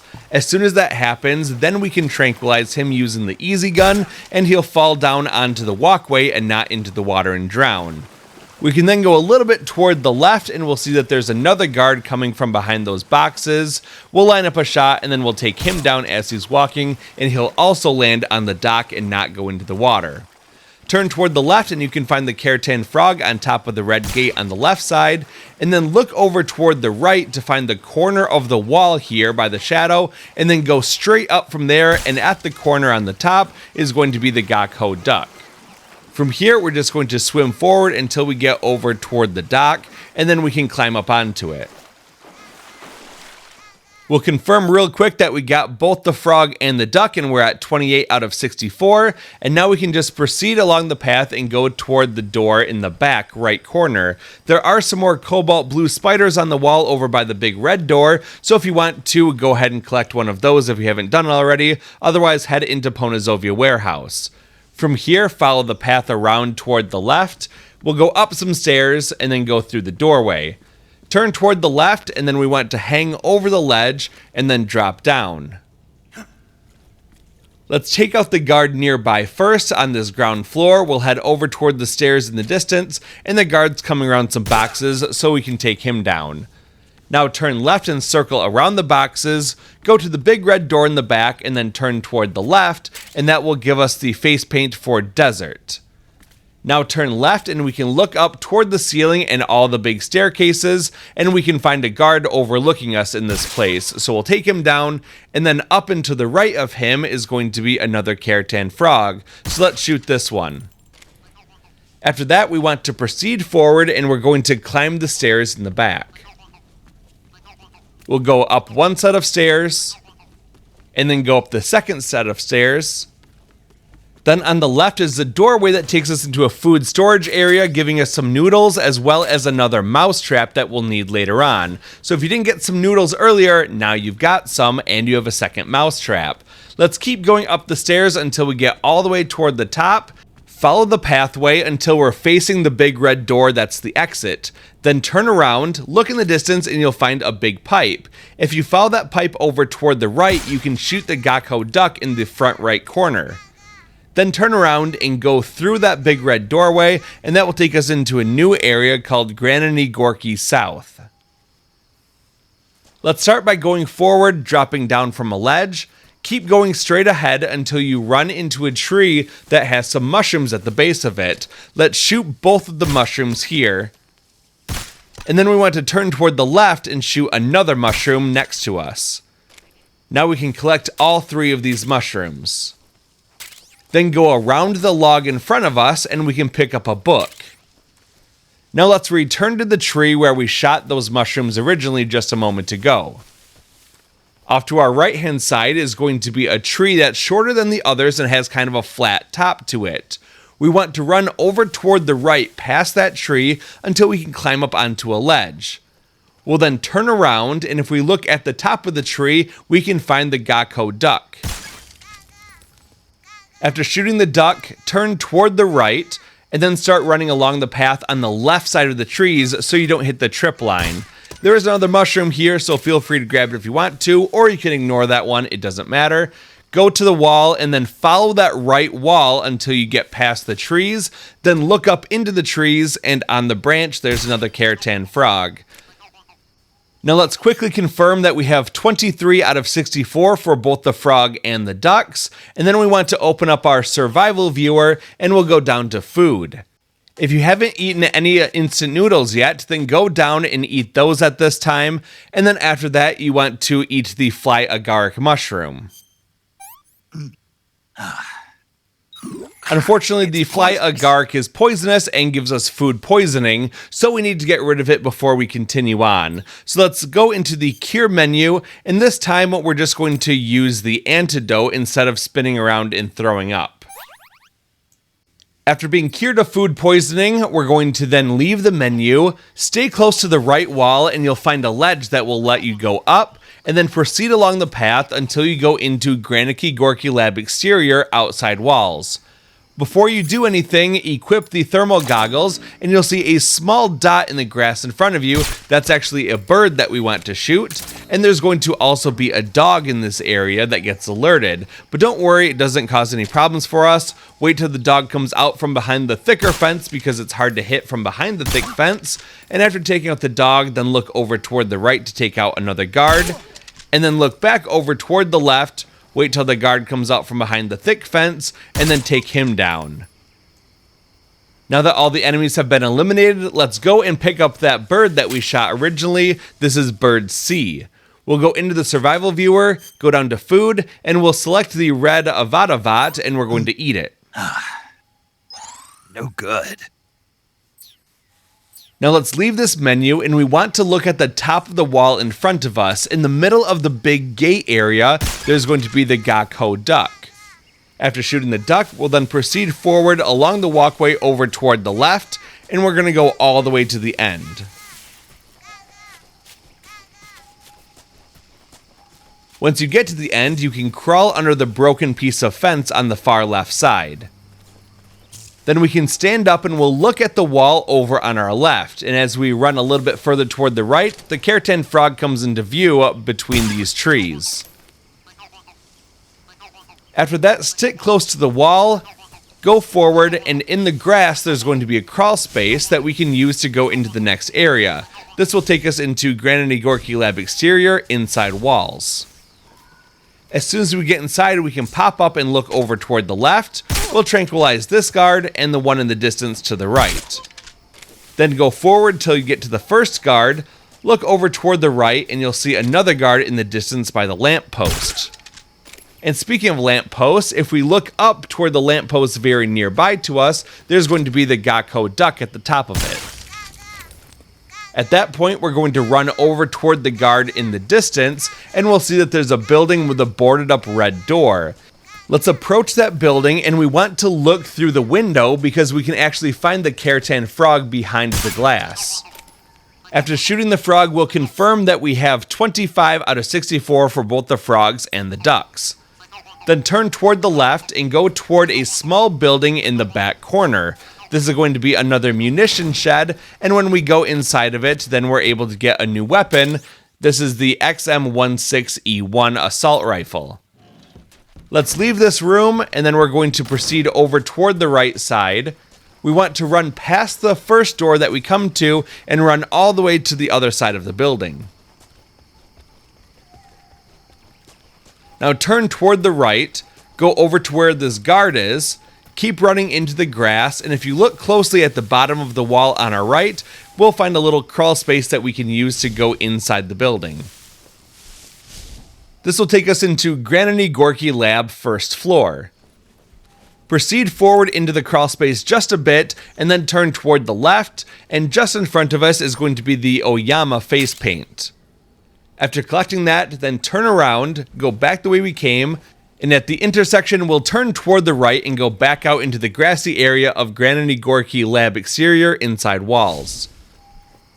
The guards should still all be unconscious, so we don't have to worry about them. We'll stand up, run around the corner to the left, and we're going to run over toward the red door that we passed when we came over this way originally. So run past this first main door, go over toward the left, and enter the red door behind it. This will take us into Granity Gorky Lab first floor. As we proceed forward, look immediately to your right and take out the guard, then run past the guard, and take the first hallway on your right. We're going to keep following this hallway around a couple corners until we can see some boxes. At that point, look up and to the right on top of the lockers, and you can shoot the Kerotan Frog at the top. Then turn left and go through the second door on the left. That will take us out into a courtyard area, and on the right wall there's going to be 3 windows. If we look at the ledge on top of the middle window, we can shoot the Gakko duck. After that, return through the door that we just went through, go to the left, and head downstairs. This will take us into Granity Gorky Lab Basement 1 East. Proceed forward through the open door, and on the right side there's going to be a bluish gray door that we want to go into. If we look in the top right corner on top of a bookcase, we can find the Gakko duck in the corner. We'll collect the items in this room, and then we'll exit the room, turn toward the right, and if we look down the hallway, we can see another guard that we can take down. But be careful because there are some cobalt blue tarantulas in this area, and they might bite you if you get too close. If that happens, just go to the cure menu, and then for this venom poisoning, we want to use some serum. Antidotes don't work for envenomations, they only work for poisonings. There is a difference there. Now keep going forward until you get to that guard, and in the last room on the right, we can shoot the Kerotan Frog on a little table just to the inside right corner. Now we're going to head back the way that we came. If you want to avoid getting bitten again, just roll over the spiders, and then keep going forward until we can climb back up the stairs. Once we're back in Granity Gorky Lab first floor, we want to go up the stairs, then turn right and go up another set of stairs.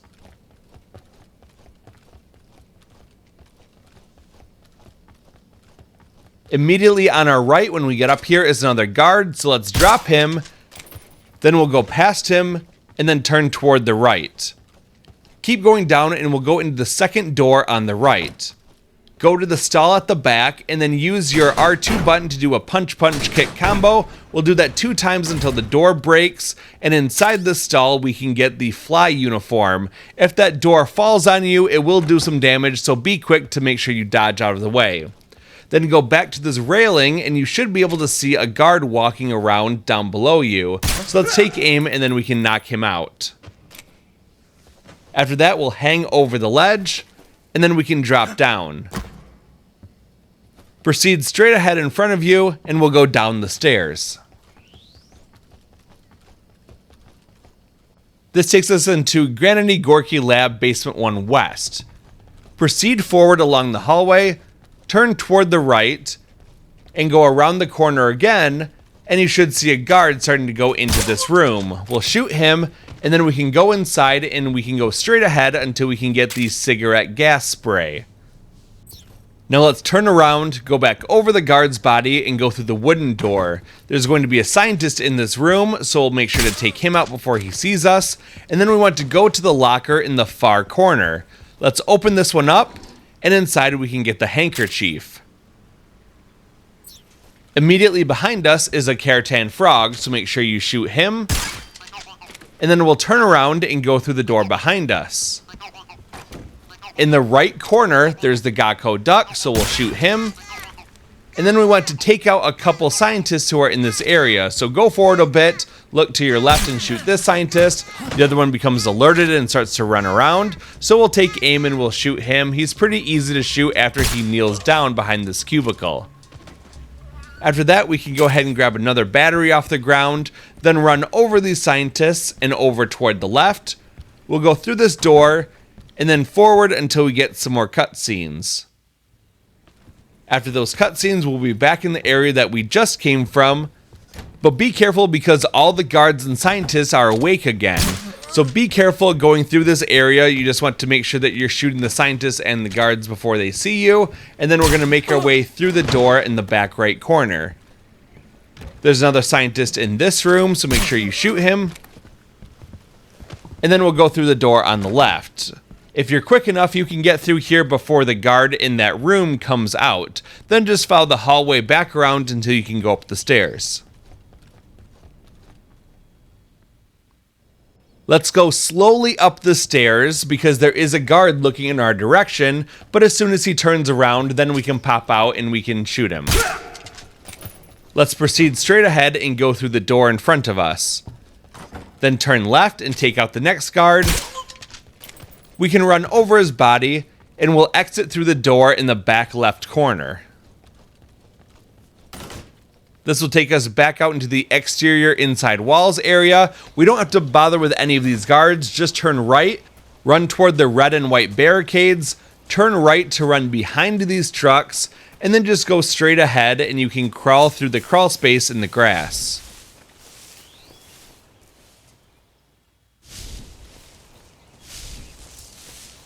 Once we're outside, we can get up and then we can move toward the right corner here where we can crawl under the broken section of the electrified fence.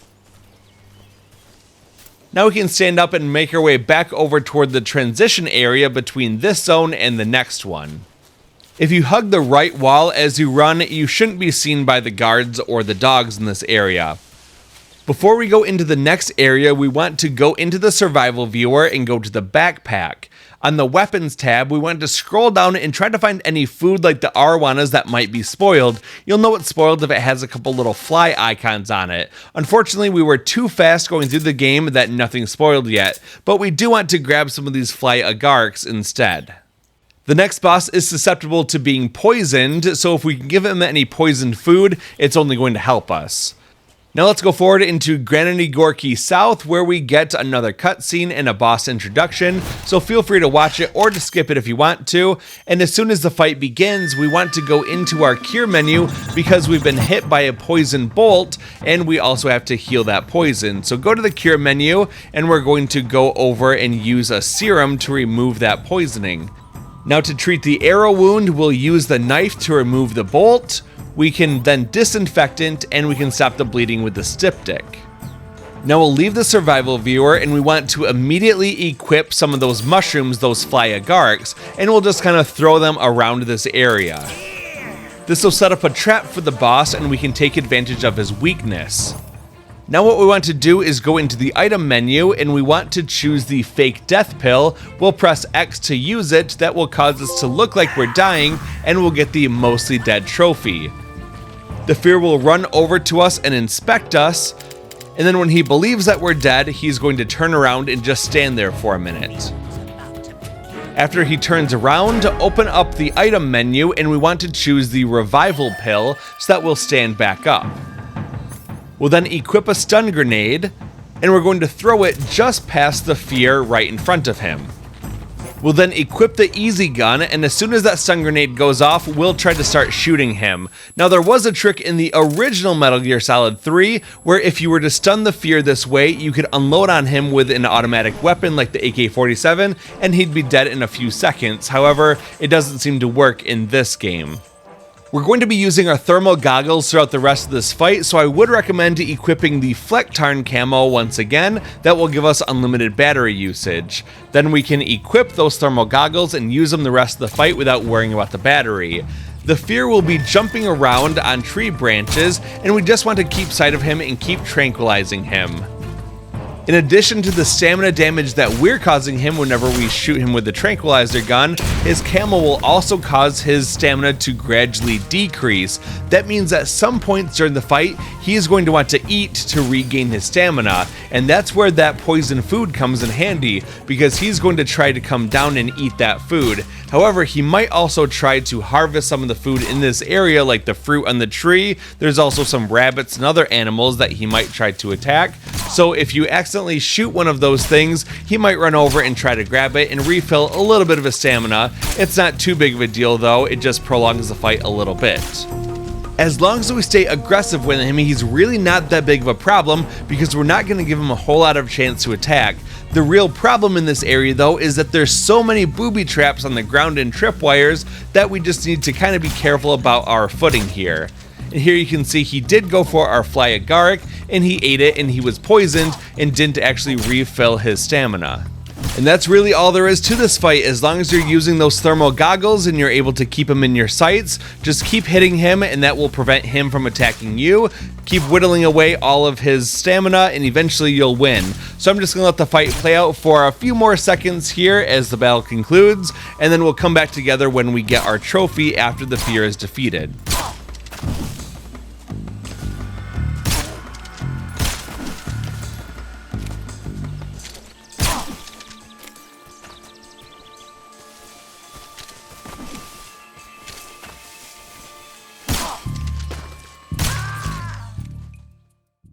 When you defeat the fear, you'll get the trophy called If It Bleeds, We Can Kill It.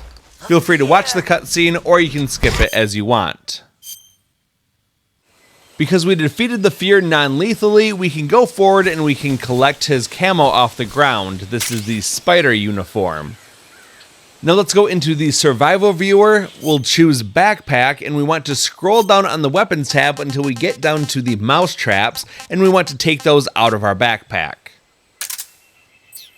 Once that's done, we'll leave the menu and then proceed forward past the trees until we get to a little bit of a ledge.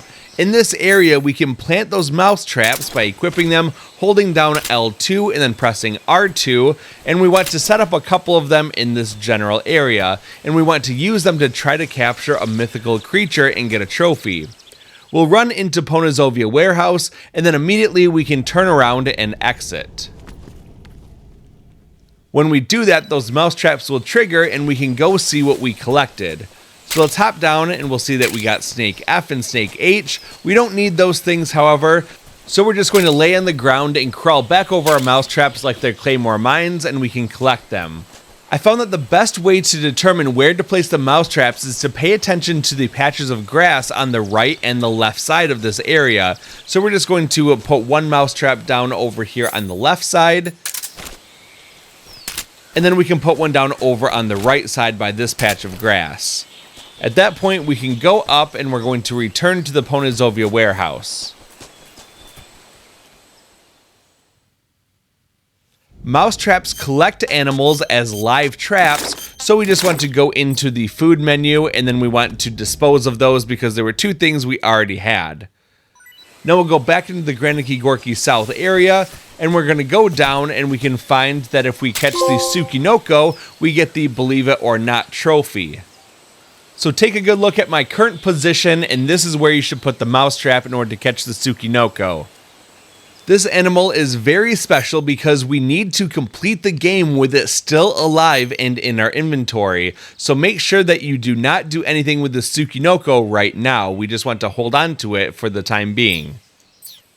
We technically don't need those mousetraps for anything anymore, but if you want to, then just lay on the ground and recollect them and add them back into our inventory.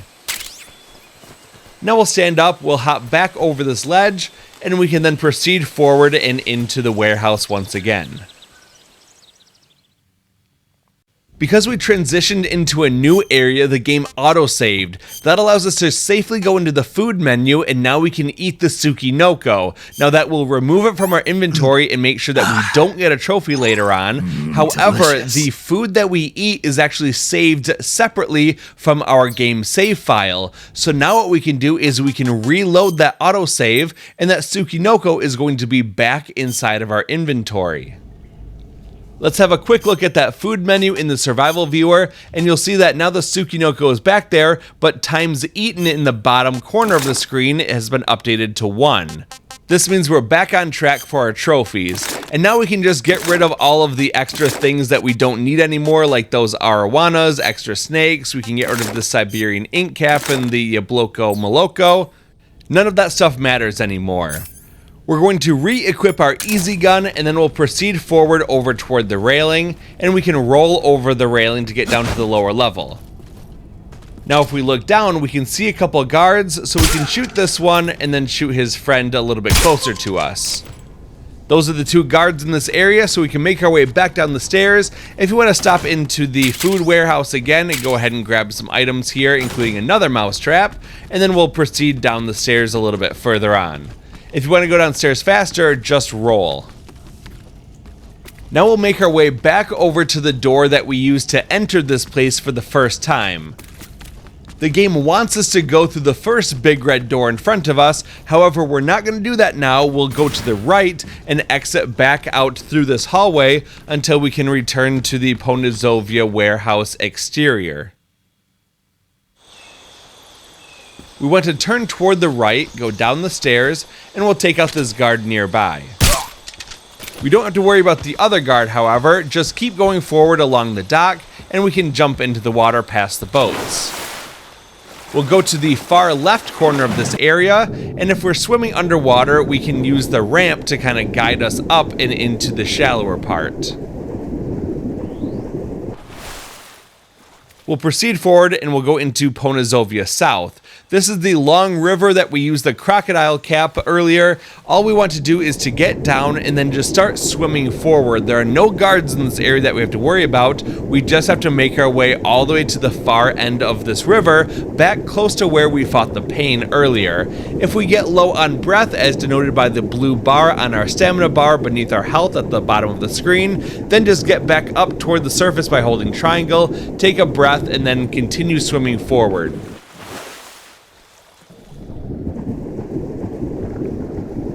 Along the way, we're going to see an item box underneath the water. Let's go collect it to get the water face paint.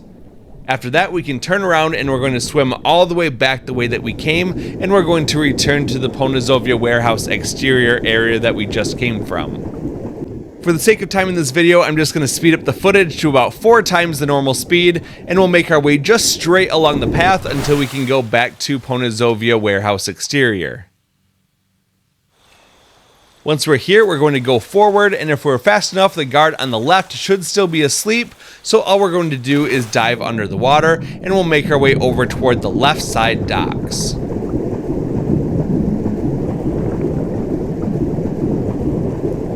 We can then safely surface over here. We'll get to the edge of the dock, and then we can climb up. Now we'll make our way past the sleeping guard and go back inside the warehouse.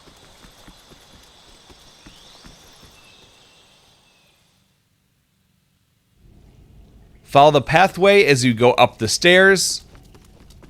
And when you enter the main warehouse area, keep to the right side and go through the other red door. Now we're going to go up the long set of stairs. And when we get to the top, we can exit out of the warehouse and go into Sveto South. We'll start by taking a few steps forward, and when we get close to the tree, we're going to get a mandatory radio call. You can listen to it or just hold down triangle to fast forward through all of it. After that, look at the base of the tree that we just stopped by, and we're going to shoot the mushroom at the base of it. Let's collect our mushroom F, then proceed forward until we get to the left side of this climbing tree. Let's look out past the tree, and we're going to see that there's some trees in front of us that kind of form a V shape here. In the middle of this tree clump, there's going to be the Gecko duck, which is very hard to find. After that, we want to turn around, and we can shoot the Kerotan Frog on the building that we just came out of. Now let's turn around so that we're facing the Gecko duck once again. To our left is a tree, and toward the base of that tree is going to be a cluster of mushrooms. Let's shoot those mushrooms, and then look up and to the right, and we can find these green vegetables hanging down from the vine. We'll then go over and collect the antidote, the R mushroom G, and we'll collect the R vegetable. We've now shot everything that needs shooting in this area, but there is going to be a book in this big patch of grass. This is also a pretty nice place to take a nap, so let's go ahead and go into our food menu. We'll scroll down till we find the spatza, and we're going to eat this mushroom. This makes Snake very sleepy. After that, we can eat the Baikal scaly tooth mushroom.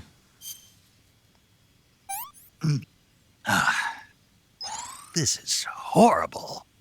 And then we'll eat the vine melon.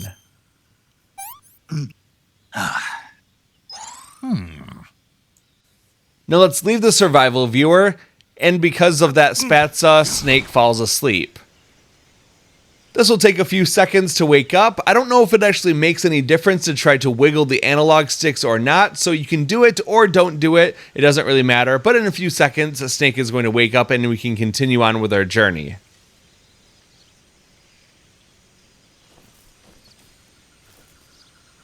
Alright, now that we're all back up on our feet, we're going to go up the ramp nearby, and that will take us to an upper area. We'll keep going forward, and that will take us into a transition area. Now we're going into Sveto West.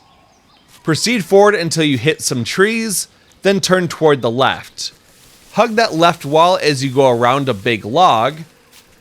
And when you get to the other side, you can look at the base of the tree that's standing up, and we can shoot a different cluster of mushrooms at its base.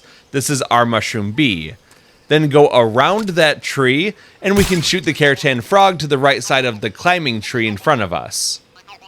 Now we'll open up our survival viewer, go to food, and we'll scroll down until we see the new mushroom that we just collected, the Uroluminescent mushroom. After eating it, we learned that this is actually a poison mushroom, so we have to go to the cure menu, and we can use an antidote to get rid of our food poisoning. After that, we'll leave the menu, turn toward the right, and we want to go back the way that we came.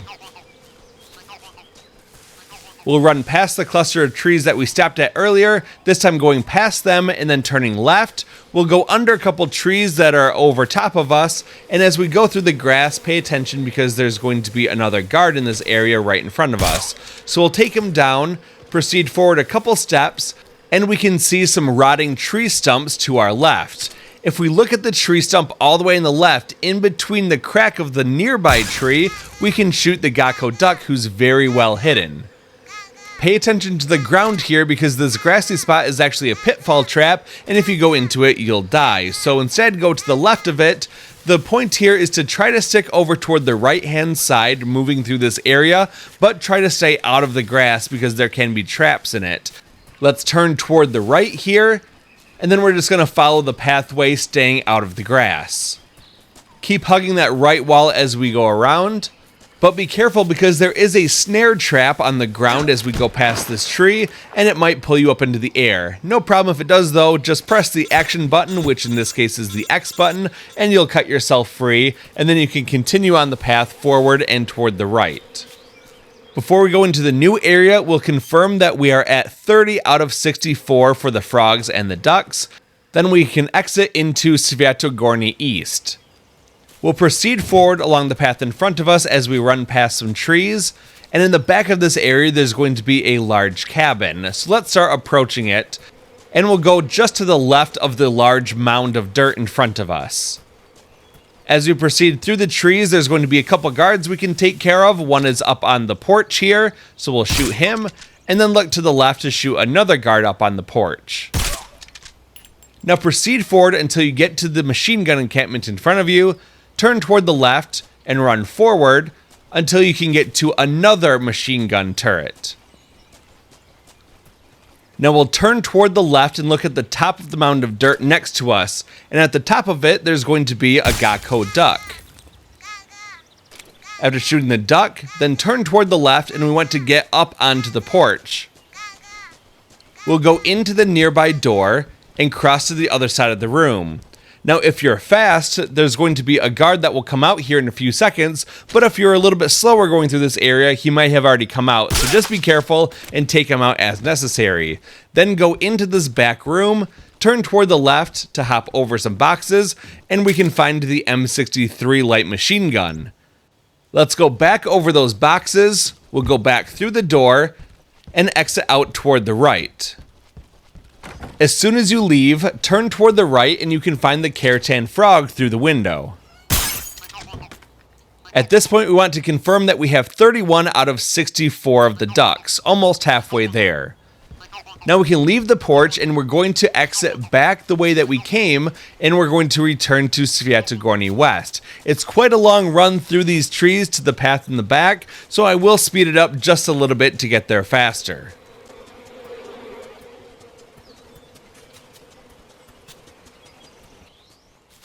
Now let's head into Sviatogorny West, and before we go anywhere, what we want to do is we want to go into our backpack, go over to the item tab, and we want to scroll down a little bit. Make sure that we have the thermal goggles equipped, and then we want to go down a little bit further so that we can then remove the crocodile cap and take cardboard box A.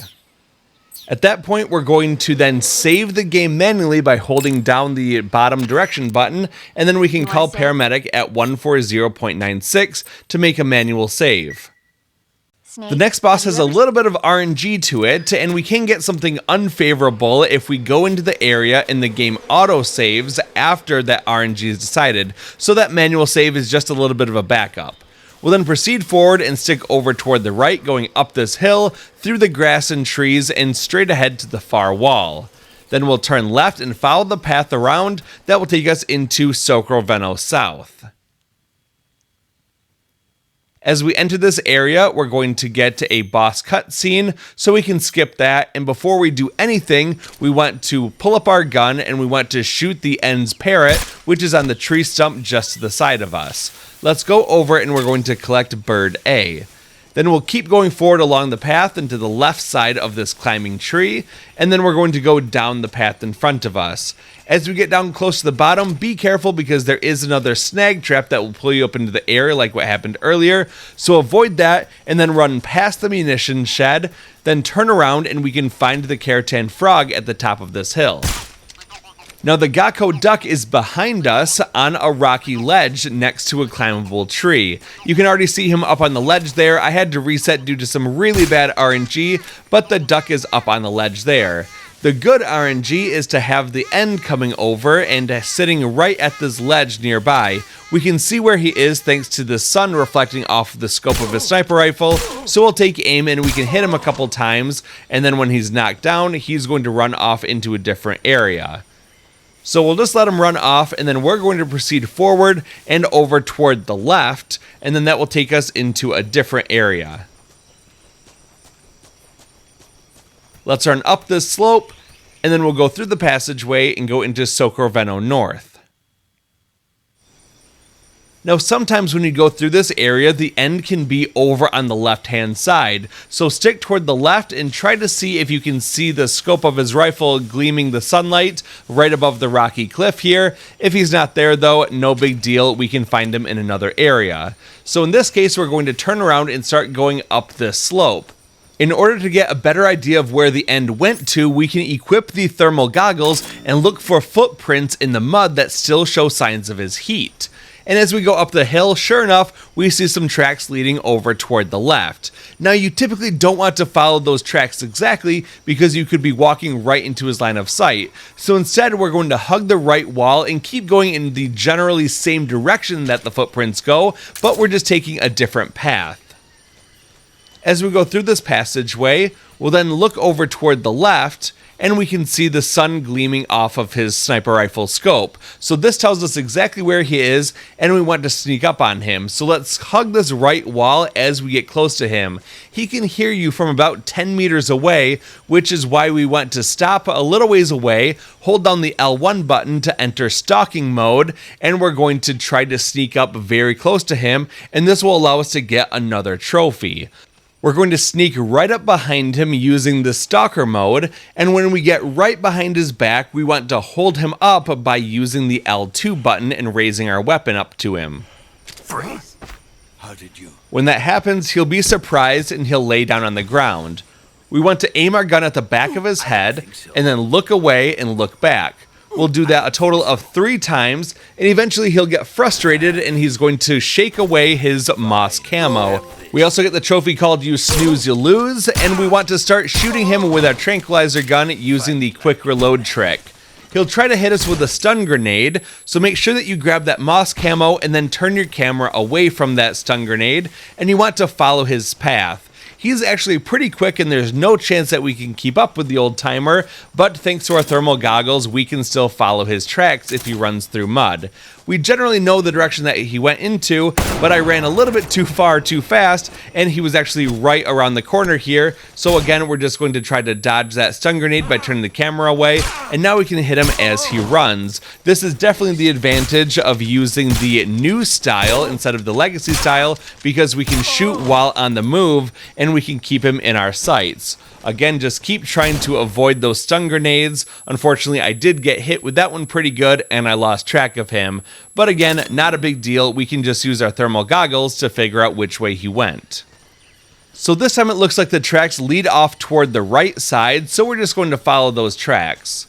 Now he's been in this area for a little while, so he's probably going to be moving into a different area. I'm just going to follow his tracks directly, and they're actually going to lead inside a little passageway here that will take us into a new zone, which would be Sokroveno West.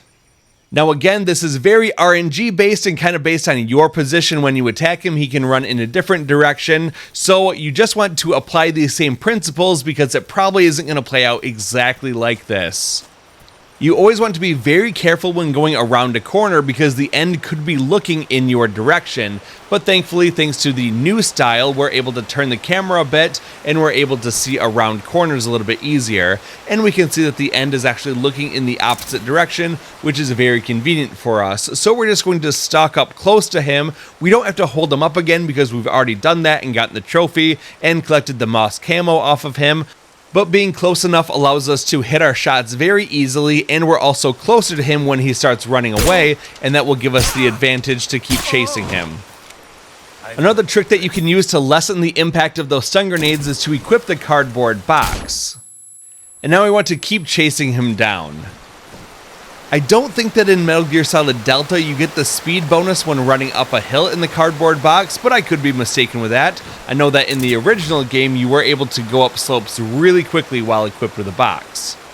We can see in the distance the gleaming of the sun off of the end's rifle scope, so we're just going to crawl over toward the top of this hill and we're going to take aim at him, and that should be enough to take out the rest of his stamina and we'll win the fight. We don't get a new trophy at this point for defeating the end because we already got it when we shot him with the SVD sniper rifle outside the Ponizovia warehouse. So we'll get his little cutscene here, you can watch it or skip it, and then when we're in Sokroveno North, we want to turn toward the left and go down the slope. In between the trees down here, we can get the Maz Nagant, that is the end sniper rifle, which is what we get for defeating him non-lethally.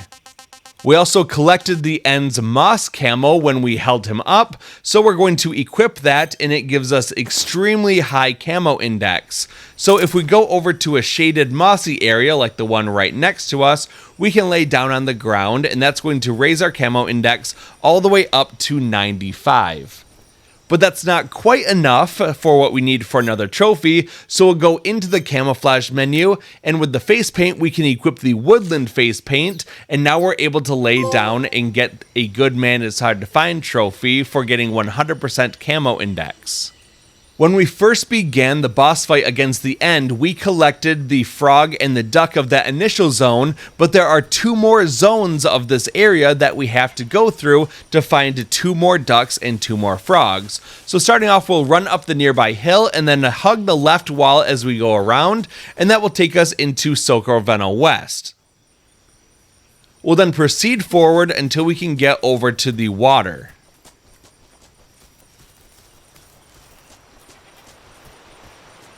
Once we get to the river, we're going to turn toward the right and look into the cave where the water is flowing out of, and the Gakko duck is hidden inside this cave. So we'll shoot him right in the middle, and then we can turn toward the left and we want to follow the river downstream.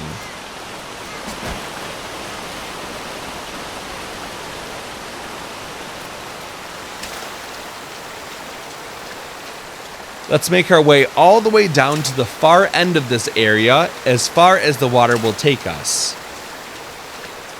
And just like with the duck a minute ago, the Kerotan Frog is found inside another cave at the end of the river. So we'll shoot him, and at this point we have 33 out of 64 frogs and ducks, over halfway there. Let's turn toward the left, and then we're going to run back up the river.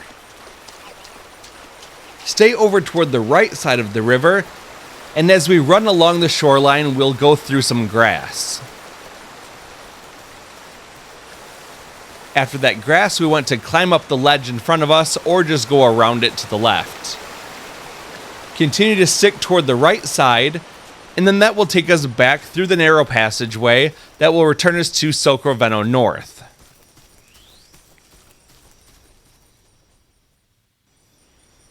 From here, you want to turn over toward the right and follow the path past the log on the ground. When we get to this intersection, turn toward the left, run through the trees, and the Kerotan Frog is directly in front of you on the ground. After that, we'll turn left. We can run past another log, go a little bit more toward the left to find another log on the ground. We want to run until we're standing just to the right side of that log. Then if we look at the rocky wall in front of us, we'll look at the top of the green mossy rocks and we can shoot the Gakko duck. From here, we'll turn over toward the right, go up the slope, and then turn toward the left. Now just run along this path, hugging the right wall, and that will take us into the next area.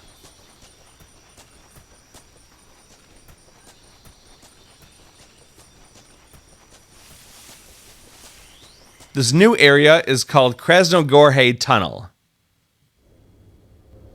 As we go in, we'll run forward past the first archway, and as we approach the second archway, turn around and you're going to see the Kerotan Frog on the ground toward the right. Now turn toward the right again, and we're going to start climbing up the very long ladder, and we'll be treated to a little musical number as we go.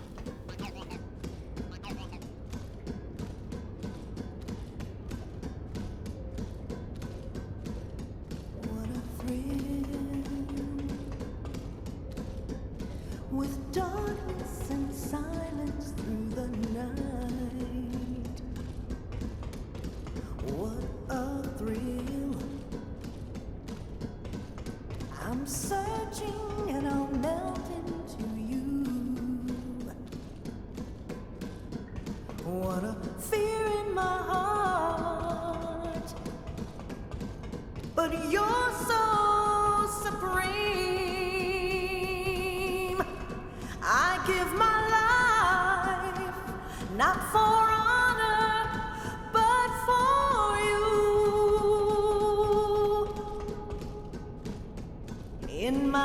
time, there'll be no one else. Crime, it's the way I fly to you. I'm still in a dream, snake eater.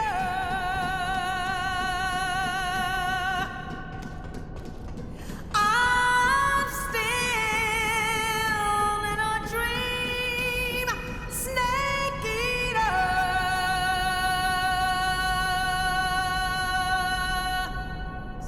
After getting to the top of the ladder, look at the pipe over on the left by the ceiling, and we can shoot the Gecko duck. Now proceed forward into the lit up doorway. And that's going to take us into Krasnogorhe Mountain Base. We want to proceed forward and over toward the left side. We'll go up a little bit of a ramp here, and then we can slide down. As we go forward, look over toward the right side, and there's going to be a snake on the ground, so let's go ahead and shoot him with the M1911A1 while it's silenced. Then we'll turn toward the left and we can shoot a bird over in the distance. Sometimes that bird doesn't show up though, but don't worry, there's another place a little bit later on that you can get it. We'll then re-equip the easy gun, go forward and grab the snake, and then go over to where the bird is in the distance. Once you get here, turn toward the right and you can see a guard walking around behind a hill. We can shoot him, then turn back over toward the right and go over toward the other far wall. If you equip the thermal goggles in this area, it makes it pretty easy to see a very small animal that we need to find. This is an Emperor Scorpion, so let's go ahead and shoot him and then we can collect him. Now if we turn toward the left, we can look into the distance to see another guard walking around, and we want to take care of him. To our left is a large mound of rocks, and if we look toward the top a little bit on the left hand side, there's going to be the Gecko duck. Let's go ahead and shoot him on top of that, and then we'll circle around this large rock and go over toward the edge of the cliff on the left.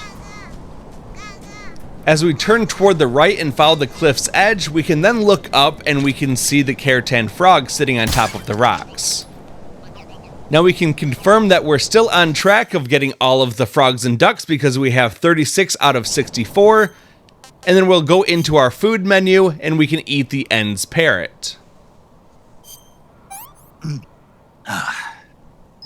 Sick. Keep the Tsukinoko, do not eat that, and instead eat the Emperor Scorpion. Not so great. Now we'll scroll down a ways until we can find the next thing, which is the Thai Cobra. Not too bad. And finally, we'll eat the White-Rumped Vulture. I could go for seconds. It drops 2 pieces of meat, so we can just dispose of the other one. After that, let's leave this menu, and then we'll go through the nearby tunnel that will lead us into a different area. This is Krasnogorhe mountainside. Let's begin by looking up, and we'll shoot the guard to the right of the anti-air gun. If we shoot the next guard too fast, he might fall off the cliff and die, which would be bad. So instead, shoot the rock to the right of him to get him to turn around, and then we can shoot him and he'll land on the ground instead of falling off the cliff. Now proceed forward as we go up the first slope and get up to the first guard. Then we'll turn around and we'll run up the second slope. When you get to the top of the second slope, look in the vegetation in front of you and you can find the Gecko duck. Now turn toward the left and run over past the guard that we took out first, who's by the anti-air gun. Turn toward the right and run up another slope. Keep following the path around, and we'll get up to the top of this area, but be careful because there's another guard over toward the left. Once we take him down, we'll run past him and then hug the wall on the right. As the path opens up, we want to look up past the anti-air gun, and then we can shoot another guard next to a building. If we look up and to the right of that guard, we can find the Kerotan Frog on the rooftop. Then proceed forward, go up the slope, and down into the first building you come to straight ahead. This will give us the RPG-7. Now we'll hop back up, and we want to go in between the house with the Kerotan Frog on it and the smaller house on the left, being careful to not be seen by this guard. We'll shoot him, and then we'll confirm that we have 37 out of 64 frogs and ducks. Then we're going to proceed past that guard and up the slope to go into Krasnogorhe mountaintop. We'll start by shooting the guard immediately to our left, then we'll look up and shoot another guard by the anti-air gun. Look over toward the right, and you'll see another guard by an anti-air gun and a barrel. Then we're going to continue forward until we can get up to the anti-air gun in front of us. There is another vulture in this area on the cliff, so if you need to, go ahead and shoot it. Otherwise, look across the gap and then shoot the Kerotan Frog. Now we'll turn around, and we want to go over toward the right-hand side. We'll run close to this red door, but don't go through it. Instead, go forward, and you can shoot a guy in the trench in front of you by the anti-air gun. Now we'll go forward, over toward his body, turn toward the right, and as we go along the path, we can climb up these couple steps. From here, go forward, and as we follow the path, we'll look toward the left, and there's going to be a piece of sheet metal on the ground on the side of this mountain. We want to go a little bit closer to it, so we can take a running roll to go across the gap, and then we'll go behind the anti-air gun and look up above the sheet metal to shoot a very well camouflaged Shagohod duck. Now let's follow the very narrow path on the left side as we go around, and that will take us over to a trench. We'll hop down, and then we're going to continue forward going up this hill until we can go through the red door at the top. There's going to be a few cutscenes at the top. We can skip through all of them. After the cutscenes, we want to equip the SVD sniper rifle. Look at the radio tower in front of us with the bright lights. Just above those bright lights is going to be the number 07, and above that we can find the Kerotan Frog. So we'll shoot him, and then what we want to do is to look down from the cliff in front of us. The Shagohod duck is camouflaged on this rocky slope. So let's go ahead and use the SVD sniper rifle, and you can see a little bit of yellow here right in the middle, and that is your cue to shoot the duck. At this point, we've collected 39 out of 64 of these figurines, and then we'll turn around and go back into the building behind us.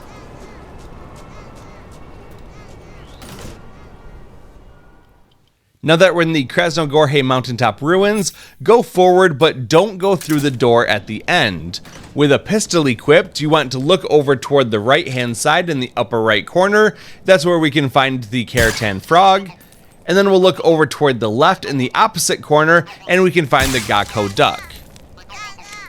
We can confirm that we've collected 40 out of 64 of these figurines, and then we'll go through the red door to return to Krasnogorhe mountaintop. Let's run forward along the path in the trench until we get to the end of it.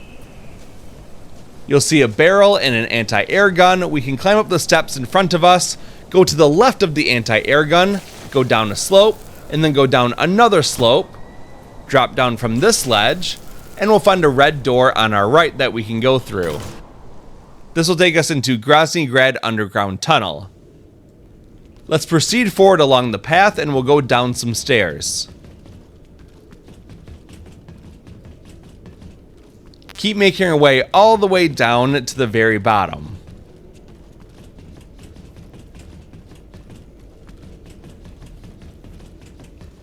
Run along this hallway in front of us, and if you look in the distance, you might see a little green speck. That's our Kerotan Frog.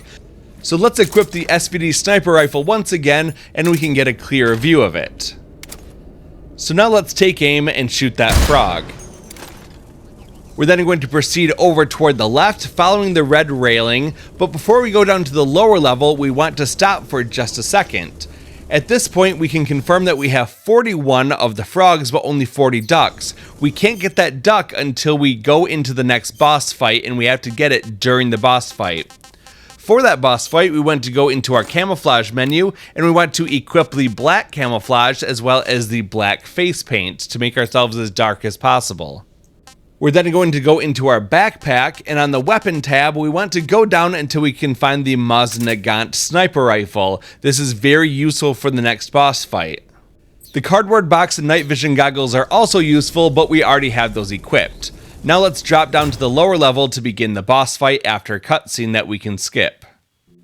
Let's focus on getting that duck first. Run forward until you get to the wall, then turn left and go all the way to the next wall.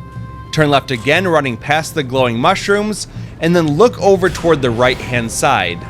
In the last opening on the right-hand side, we're gonna see that duck, so let's go ahead and grab a weapon, and we can shoot him. Because the frogs and ducks are unlocked permanently, we don't have to do this step again if we fail this fight.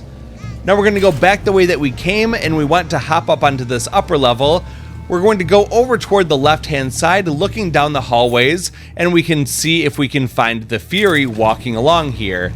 Using the Mosin-Nagant, you can deal a lot of damage against him, especially if you use the quick reload trick. After that, we'll run over toward the left side. We'll go all the way down the far left hallway until we get to the other end. At this point, we'll look over toward the right side, and we'll see if we can find him walking along one of these paths. If we do, go ahead and start shooting him again using the quick reload trick, and then we'll make our way back through that passageway to go to the other side. We're just going to keep alternating between sides and hunting him as he walks through these pathways. However, it's not always that simple because we don't always see him. Sometimes he's flying around or might be behind one of the walls, so if that's the case, just go past him. Now you'll notice that there are flames on the ground, and if we get too close we might get damaged. That's where the cardboard box comes in handy, because if you equip the cardboard box while on fire, it extinguishes the fire and allows us to go through the fire without taking any damage. Here we've got him in our sights again, so we'll hit him a few more times and then we'll run away. The fight's almost over at this point. As he gets lower in health, he starts to move a lot quicker, so you've got to be careful as you go around corners because he might already be around here waiting for you. Well, we know that he's not out here yet, but he's coming. You can see the flames from his flamethrower shooting out the ends, so we know he's close, and when he comes around the corner, this is the time that we can take action, and we'll finish the fight. During the cutscene, we get the Houston We Had a Problem trophy, and then you can watch the cutscene or skip it if you want. This area is technically the same as the boss fight arena, so if we check, we already have the frog and the duck here. Then we want to look on the ground immediately to our left, and we can get the fire uniform for defeating the Fury non-lethally. Then proceed forward, and we can climb up the long ladder in front of us. As we climb up, we get another cutscene that you can either watch or skip, and then we'll find ourselves inside Grozny Grad Southwest. Let's begin by equipping our easy gun so we can move around this area a little bit safer. Then we're going to go up the nearby stairs and continue forward while taking out the guard in front of us. Then continue forward past where the guard is and go past the truck. There's going to be a couple hangars across the road. We want to go to the hangar in the middle that has the 67 on it. And if we look in the crack of the door, then we can see a Kerotan Frog on top of a tank's cannon. Now turn right and go over by the smaller truck, and if we look over the bigger truck nearby, we can shoot the Gakko duck on the roof of the hangar above it. Then we'll go toward the front of the large truck, and we'll go through the red door. This will take us into Grozny Grad Northeast. From here, turn toward the left, and we're going to run straight ahead while hugging that left wall, and that will take us to another red door that we should go through. This takes us into Grozny Grad Northwest. Run forward toward the row of tanks in front of us, and if we look at the second tank in the row here, we can shoot the Gakko duck on top of it. After that, turn toward the right and run right along the front edge of all of these tanks, and we'll go behind the truck. Just for safety, we'll take out this guard with 1 tranquilizer round, and then we'll go to the large set of boxes beyond the truck. If we look over toward the left, we can shoot the Kerotan Frog on top of some stairs, and then we want to make our way back the way we came by running back across that row of tanks, and then we'll turn left and go back through the red door that we ran through earlier. And now we're returning to Grasnygrad Northeast. Let's turn toward the right, and we're going to run back along the wall, but this time we're not going to go back through that red door on the right. We'll keep going forward all the way to the end of this line. Then we'll turn toward the left, and we'll see that there's a guard in front of us, so let's go ahead and tranquilize him. Then we'll run over his body and hug the wall on the right, and that will take us around, and there's another door on the right that we should go through. This will take us into Grasnygrad Southeast. From here, we're going to go to the stairs right in front of us, and we'll climb up the stairs to the roof.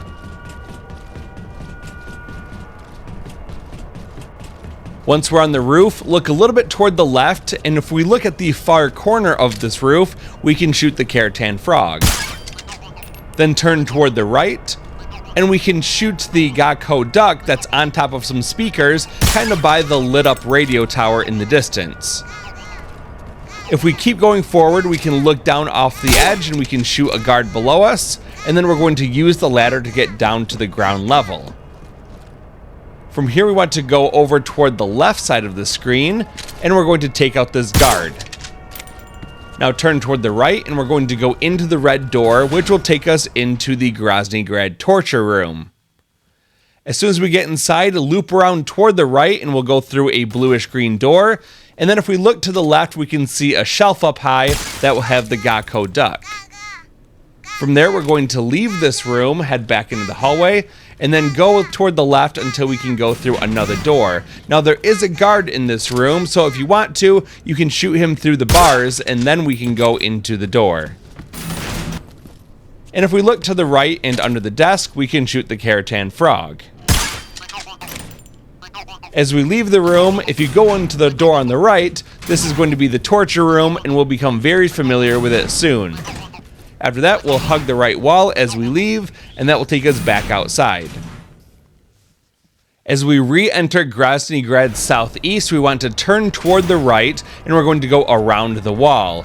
Then run past the stairs, and there's going to be another red door on the other side of those stairs that we can go through. This is going to return us to Grasnygrad Northeast.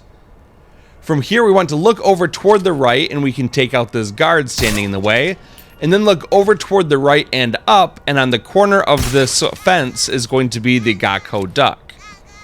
Then we'll go forward while avoiding the searchlights. We want to run up past this caged area, and we're going to turn toward the right. As we go by this shed, we can go into a little crawl space here, then we'll turn around, get down, and we're going to start crawling through this tunnel as we go forward. Once you get to the end of the line, we're going to turn toward the left. We have to keep going forward for quite a ways, so I'm just going to speed up the footage a little bit, but eventually you'll see an opening on the right-hand side. Let's look through that opening, and the Kerotan Frog is going to be behind some grates, so let's pull up our gun and we can shoot the frog. Now we're going to verify that we're at 46 out of 64 of both figurines, and then we'll turn toward the left and continue going forward, and as we go through this tunnel, we're then going to go into a different area, which will take us into Grasnygrad Southeast. Keep going forward, and when you get to the intersection, turn toward the left. We'll then go forward a bit further until the roof opens up, which gives us an opportunity to get out of this crawl space. So once we're here, we can press circle to get back up, and then we'll press X to crawl up. From here, we'll turn toward the left, and we want to go through the nearby red door by the big red gate. That will take us into Grasnygrad Northeast. From here, we'll turn toward the left, and we want to go to the red door in the corner of the building by the nearby trucks. As soon as we enter Grasnygrad Weapons Lab East Wing, turn toward the left, and we can find the Camo duck inside this flower bed. From here, we'll turn toward the right, and we're going to go up the stairs.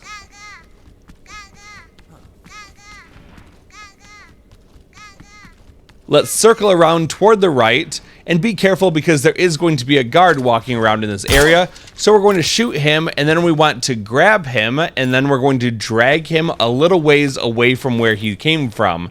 So keep pulling him back toward the camera at this point, and just kind of put him over here somewhere. After that, we'll run past his body and down the hallway a little bit, and then turn around, and we're going to wait for someone to come out of this door. As soon as he does, he'll see the body, but then we can shoot him and knock him out. We'll run over, and we're going to pick him up, and we're going to drag him down the hallway backwards toward our camera. Then the hallway is going to turn over toward the right side of the screen, so drag him that way. And as long as we're holding his body, we're able to open up the security door behind us. From here, go away from the camera, and that will take us into a locker area. We'll get a cutscene, and then we'll be in control of our character again. What we want to do is to head back the way we came, past this partition and past the other wall. And if we look at the other side of the room on top of these shelves, then we can shoot the Kerotan Frog. We now have 47 out of 64. Now let's open up the survival viewer and go to camouflage. On the uniform screen, we'll go down and select the officer uniform. And then for the face, we're going to choose mask. Now we're perfectly hidden in this area, and none of the guards are going to bother us. Now let's go forward, turn right, and go through the door. We'll make our way down the stairs, and then we'll turn toward the left and go down the hallway. Turn toward the right and go into the first door on the right. And if we turn immediately toward the right, we can grab an item in the corner that will give us the Scorpion submachine gun. After that, we can go back through the door we came from, and we'll make our way back upstairs.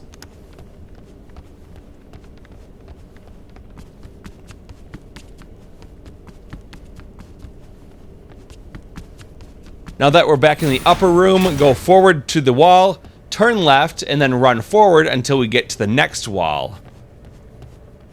At that point, we're going to turn toward the right and go through the door to go to Grad Weapons Lab main wing. This is just a very long hallway, so just follow the yellow stripe in the floor as it goes forward, and we'll turn a couple times, and that will take us to another door at the end of the hallway. We'll go through that door, and that will take us into Grad Weapons Lab West Wing corridor. We'll open up our survival viewer. We'll go to camouflage, and we can just equip the naked camo right now just to get rid of our officer's uniform. That gives us access to our weapons again. So we'll use the easy gun, and we can take out the two guards in this area. Now let's turn toward the left. We'll look out the window, and at the top of the siren stand, we can see the Kerotan Frog. So let's shoot him, and then we'll turn toward the right and go down the hallway by these guards. If we look out the window toward the left, we can see the Shagohod duck sitting on the window ledge. So we'll shoot him, and now we can verify that we have 48 out of 64 figurines collected. Now to get those guards to wake back up so we can progress with the story, we just want to leave the room, and then we can turn around and go right back in. We need to put the officer's uniform back on, so hold the up button on the directional pad, and then we can reselect the officer's uniform from the quick change menu. Let's approach the guards, and we'll automatically get a short cutscene, and then after that we'll get a long series of cutscenes. You can either watch them or skip over them, but in a few minutes we will be back in control of Snake inside the Grad torture room. There's a fun mini-game that we can play inside this room. All we have to do is to call paramedic and save the game. Once we save it, you'll see that there's a red bar over top of that save data, and what we want to do is to load that save data, and basically the game will treat it as if Snake was asleep. So let's go ahead and load up the save data with the red bar on top, and that will kick off the mini-game called Guy Savage Delta. I'm not going to show this whole thing just for the sake of time, but basically just run around in this area. You can dash around by using the shoulder buttons like R2, and then you can attack the enemy by pressing buttons like square and triangle. Your goal is to defeat all of the enemies in this area, and there's also some tougher monsters that act like bosses. So feel free to play along with this, and then it will automatically end at some point, and we can continue on with the rest of Metal Gear Solid Delta.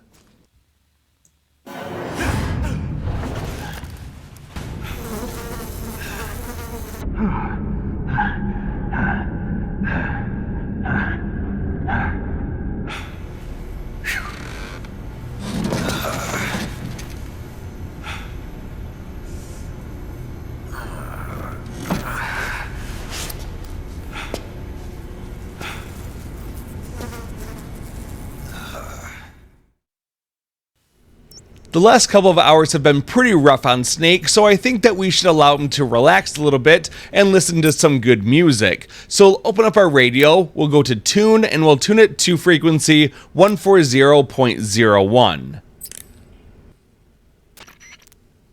This is going to call the healing radio, and when we do that, we'll get the Serenity Now trophy, and we also get all of our stamina refilled automatically. So feel free to listen to this music if you want to, or just skip ahead to the end of it, and then we can close out of the radio.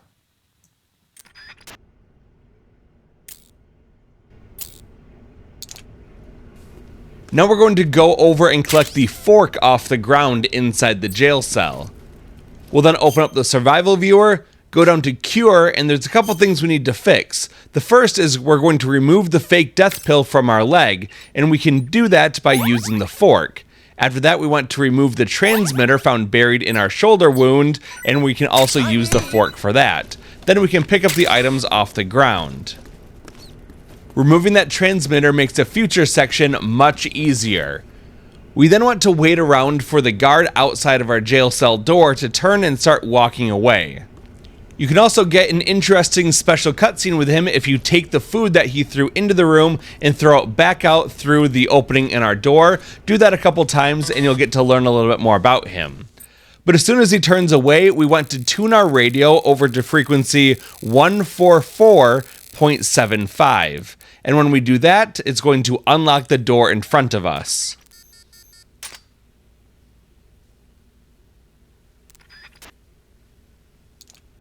Once the door opens, select the single action army pistol from your weapon menu, and then we're going to run up behind the guard, and we're going to press R2 a bunch of times to start pistol whipping him, and we'll knock him unconscious. After that, we want to pick him up a couple times and see what items he can give us. The first time we shake him down, he's going to give us some smoke grenades. And the second time we shake him down, he's going to give us some noodles. Let's collect both of those things, and then we want to leave the torture room by going through the hallway, and we can exit out the red door at the end. This will take us back out into Grozny Grad Southeast. Now you can see the shadow of a guard in front of us. We just want to wait around this corner for a few seconds until he turns around and starts to walk away. After that, we're going to run forward toward the wall, turn right, and run through the shadows until we get past these boxes. Then turn toward the right, go forward, and go through the crawl space on the other side of the area, and that will return us to Grozny Grad Northeast. From here, we'll stand up, turn left, and then run all the way forward until we get to the far wall. Now let's go through the nearby red door, and that will take us into Grozny Grad Northwest. Let's turn toward the right and start running down the road. We want to avoid being seen by the spotlight, so go over toward the left a little bit closer to the tanks, and then keep running down the road. You'll see that there's a sleeping dog on the right side. You want to run all the way over toward where that truck is in the distance, and then turn toward the right to avoid the noisy grates. We just want to stay on the pavement. Then we'll turn left and go through the door, and we'll crawl under the red pipes.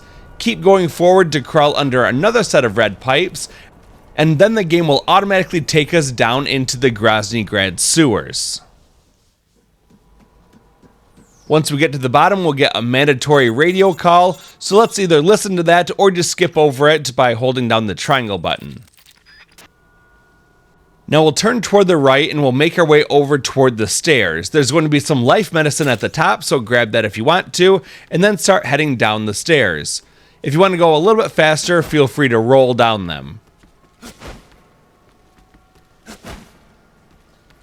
Once we get down to the bottom, we'll turn around toward the left and then run forward while dropping into the water. We want to run forward almost all the way to the gate in the distance, and then we want to climb up the ledge on the left side. Once we're up on this ledge, we'll crawl through the crawl space. Then we can stand back up, and we're going to go through the next crawl space that we come to on the right. After going through this crawl space, we're then going to hop down into the water, go across, and then we're going to climb up the stairs. Let's run past this first alcove on the right and go to the second one. From here, we're going to crawl through another crawl space. Then we'll stand up and go further down the hallway. We'll go through one more crawl space that will take us back out into the main sewer line. Then we'll stand up, hop into the water, and keep running toward the light in the distance. As you get closer, a cutscene will ensue and we'll have our next boss fight. This boss fight is against the Sorrow, and it's made significantly more difficult if you killed enemies throughout the game, because he will summon their souls to attack you as we make our way down this river. My strategy is to walk along the left side of the river, hugging that left wall as we walk forward. There are a couple times when the Sorrow himself is going to attack us, and when that happens, all you have to do is to walk straight across the river toward the right side, and you should be able to dodge his attacks. Now, the only couple enemies that we've defeated so far that are going to attack us are the bosses themselves. And so the first one is going to be the Pain, but we're able to dodge him pretty well as we proceed forward, hugging that left wall.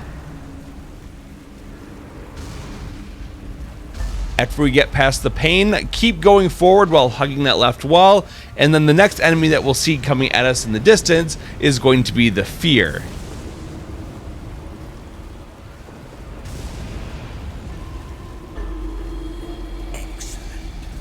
There's a good chance that the Fear might touch you and drain a little bit of your health, but it's something that we have to worry about.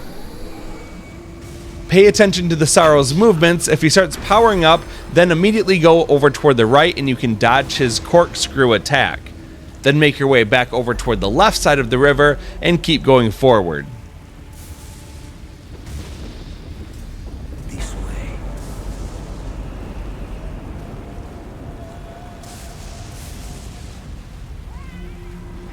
And now in the distance, the End is showing up, but this is a pretty easy one to dodge as well. He doesn't really move too much, so hold off toward the left side and you can get past him without a problem. And now we can see the Fury coming into view in the distance, but while you're watching that, also keep your eye on the Sorrow and get ready to dodge his attack. We'll make our way back over toward the left side. The Fury is pretty mobile, so there's a good chance that he's going to touch you and drain a little bit more of your health, but don't worry about that.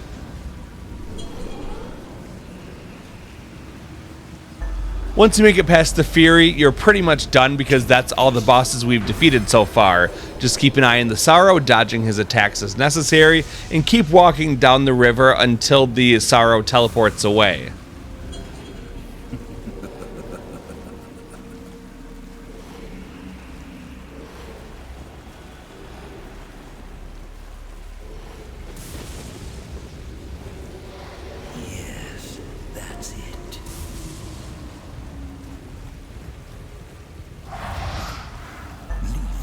Once he's gone, he's going to appear in the distance, and he's just hovering over a skeleton in the middle of the water. We want to go over and we're going to touch that skeleton, and at that point something pretty interesting is going to happen. Go back to your own world.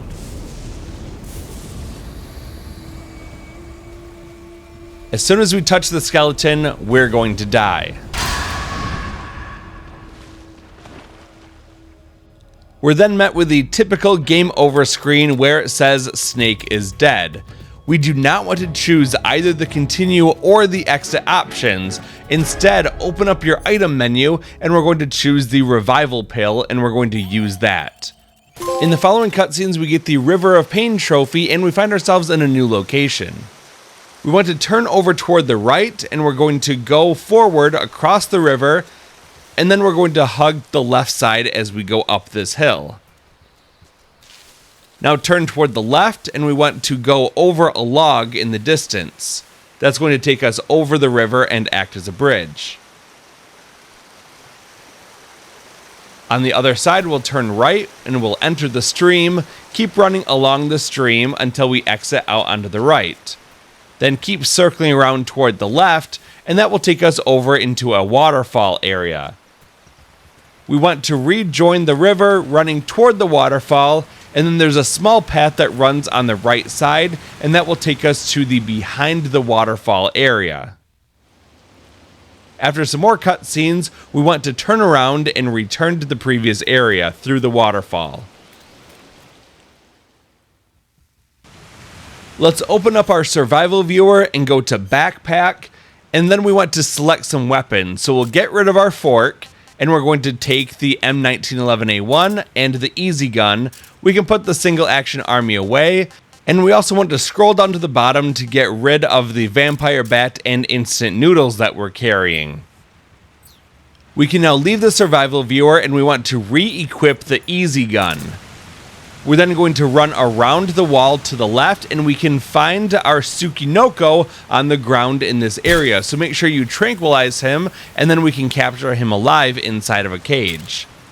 And this puts him back into our inventory and now we can complete the game with the Tsukinoko in our inventory, which will allow us to get the Infinity Face Paint at the end of the game, which is required for a trophy. So now that we have the Tsukinoko, let's close out of this menu and then we're going to start hunting our frog and our duck. Starting off, we want to go back around and look at the waterfall, and on the left hand side there's some rocks, and at the top of those rocks we can shoot the Gakko duck. Then we want to jump into the water and we're going to dive down and we can get a new face paint under here. Keep swimming down and collect the Kabuki face paint at the bottom of this pool. Now we can surface, and we want to leave the water.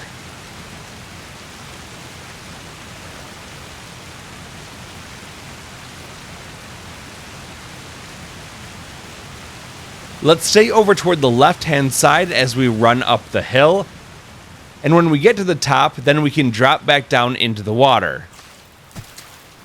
We'll go forward along with the stream, and then we'll take the left bank as we run through some ferns. Keep going forward to rejoin the stream. Keep going down the stream and we'll stick over toward the right side of the log so that we can drop down from this ledge. Keep going all the way down toward the far end of this area and we can find the Kerotan Frog where the stream runs beneath a log.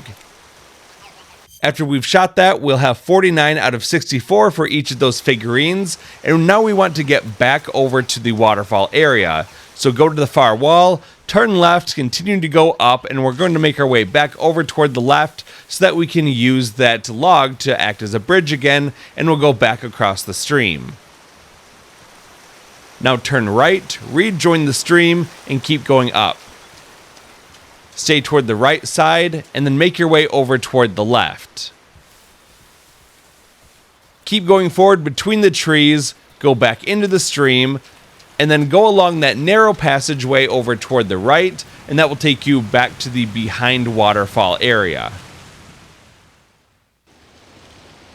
Now we're going to proceed forward, and there's a couple more items that we want to get inside this hallway. Let's keep going forward past the first opening on our right, and we'll go to the second one on our right. We'll look through this gate, and we can see the Gakko duck on top of some boxes in the back corner. Now we'll turn left and start going down the hallway. There's going to be a couple sets of glowing mushrooms. We need to get at least one of them collected, so if you don't grab the first one, make sure that you at least grab the second one, because that's very handy later on. So here's the second one, I'll go ahead and collect this one. Then keep going all the way to the barricade at the end where we can grab cardboard box B. Now we'll go through the door, And before we go up the ladder, we want to turn around and look up toward the ceiling so that we can shoot the Kerotan Frog on this pipe. And that will be 50 out of 64 figurines collected. Now let's turn around and we'll use the ladder to climb back up, and after a cutscene we'll find ourselves inside Grozny Grad Northwest once again. Now let's equip my all-time favorite camo, the Spirit Camo that we got when we touched the dead body at the end of the river. The Spirit Camo eliminates footstep noise and allows the wearer to drain stamina by choking enemies in CQC. This is really handy for sneaking up on enemies because they can't hear us coming anymore. Now let's proceed forward, and we're going to go through the red door at the far end of this area, right to the side of the truck.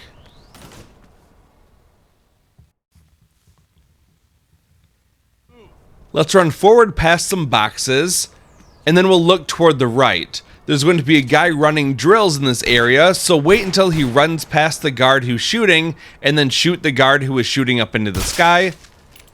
Shoot the other guard in the distance, and then keep going right until we can hit the guard who is running past. With these 3 guys eliminated, we're going to go toward the trucks in the distance, and we want to stay over toward the left-hand side.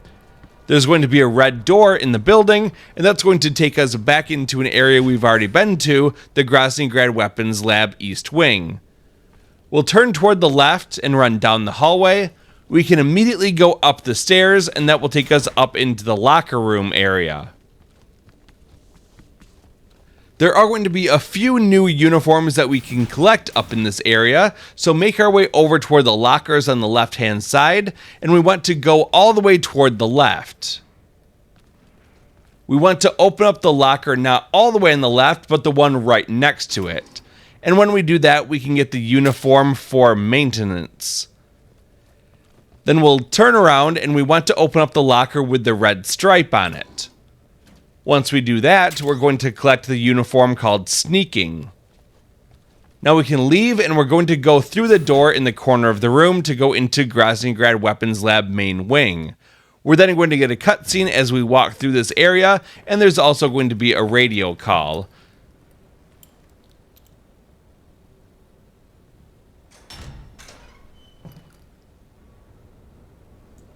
After that, we want to proceed up the stairs on the right side. As we go up, there's going to be a maintenance worker up here, so we can take him out with a tranquilizer shot. We'll go up to his console, and then a little bit over toward the left. If we look at the ceiling, there's going to be a line in the ceiling made up of these girders. We'll go a little bit toward the left, and if we look into the distance, we can see the Gakko duck sitting on one of these beams. This location is also excellent for taking out almost all of the enemies in this area. So we'll shoot the guard on the right, the maintenance worker on the left. We'll then go up a little bit higher and shoot the other maintenance worker up top. Then keep going left to shoot another maintenance worker, and then left again to shoot another maintenance worker on the ground. There's also a guard over on the left side by these boxes that we can shoot. That's all but 2 of the enemies taken out very quickly. Now we'll make our way back down toward the bottom. We'll go down another set of stairs, and then we can just roll over the railing and head left. We'll make our way toward the opposite end, and then we can climb up some more stairs. Keep going forward and go past some boxes in the distance. Then look over toward the right hand side, and we can find another maintenance worker over here that we can shoot. Let's go past that maintenance worker and look between the consoles on the right, where we can find the Kerotan Frog. And with that, we've successfully collected 51 out of 64 of each of those figurines. Now we'll open up the survival viewer and we'll go to camouflage. We want to prepare for the next boss fight by going down, and we're going to select the Sneaking uniform. This cuts all damage in half and reduces stamina consumption. After equipping the Sneaking suit, then we're going to go into the backpack, and on the weapons tab we're going to scroll down to the bottom, and we're going to grab at least 1 Russian glowcap mushroom and equip it as a weapon. We then want to equip the C3 as well. We then want to equip that C3 as a weapon onto ourselves, and then we'll turn around to find a fuel tank. Hold down L2 and press R2 to stick the C3 onto the fuel tank. We can then roll over this ledge, but be careful because there's an enemy roaming around here. We can just take out our easy gun and get rid of him. Now we're going to re-equip the C3, and we'll turn toward the left and we'll stick some C3 onto the other fuel tank. We're going to get a mandatory radio call, and after that, we're then going to go past the body of that guard that we shot and go to the opposite end of the area. From here, we'll turn toward the left, and we can put some C3 onto this fuel tank in the corner, then turn around and head up the ramp, and we're going to stick C3 onto the final fuel tank at the top of the ramp. After that, we'll get some cutscenes, and we'll begin the fight against Colonel Volgin. Begin by equipping that R Mushroom E as a weapon, and then you want to throw it into the corner behind Volgin. Now equip the easy gun and quickly turn toward the right and shoot the duck on top of this gray rectangle. Then turn around and we can shoot the frog up a little bit higher. The mushroom that we threw absorbed 2 of these electric attacks and gave us enough time to hit the figurines. However, if you need to, shoot one of the figurines only, then reload the autosave and shoot the other one, because as soon as you hit one, it's then unlocked permanently and you're good to go. The goal of this fight is to fight Volgin without weapons, only using CQC, and after you throw him down, then roll over him to do a little bit more damage. We want to let him attack, dodge his attacks, and then we can counterattack with CQC. But if he does happen to get a hit off on you, it's probably going to do some decent damage, and he can even cause you to throw up after he hits you with this uppercut. So just try to avoid that as best you can. But if he does hit you, sometimes he can cause serious injuries to you. When he does this attack, you want to run around toward the left side, and then just kind of stay behind him, and then CQC him to knock him down, and then roll over him again.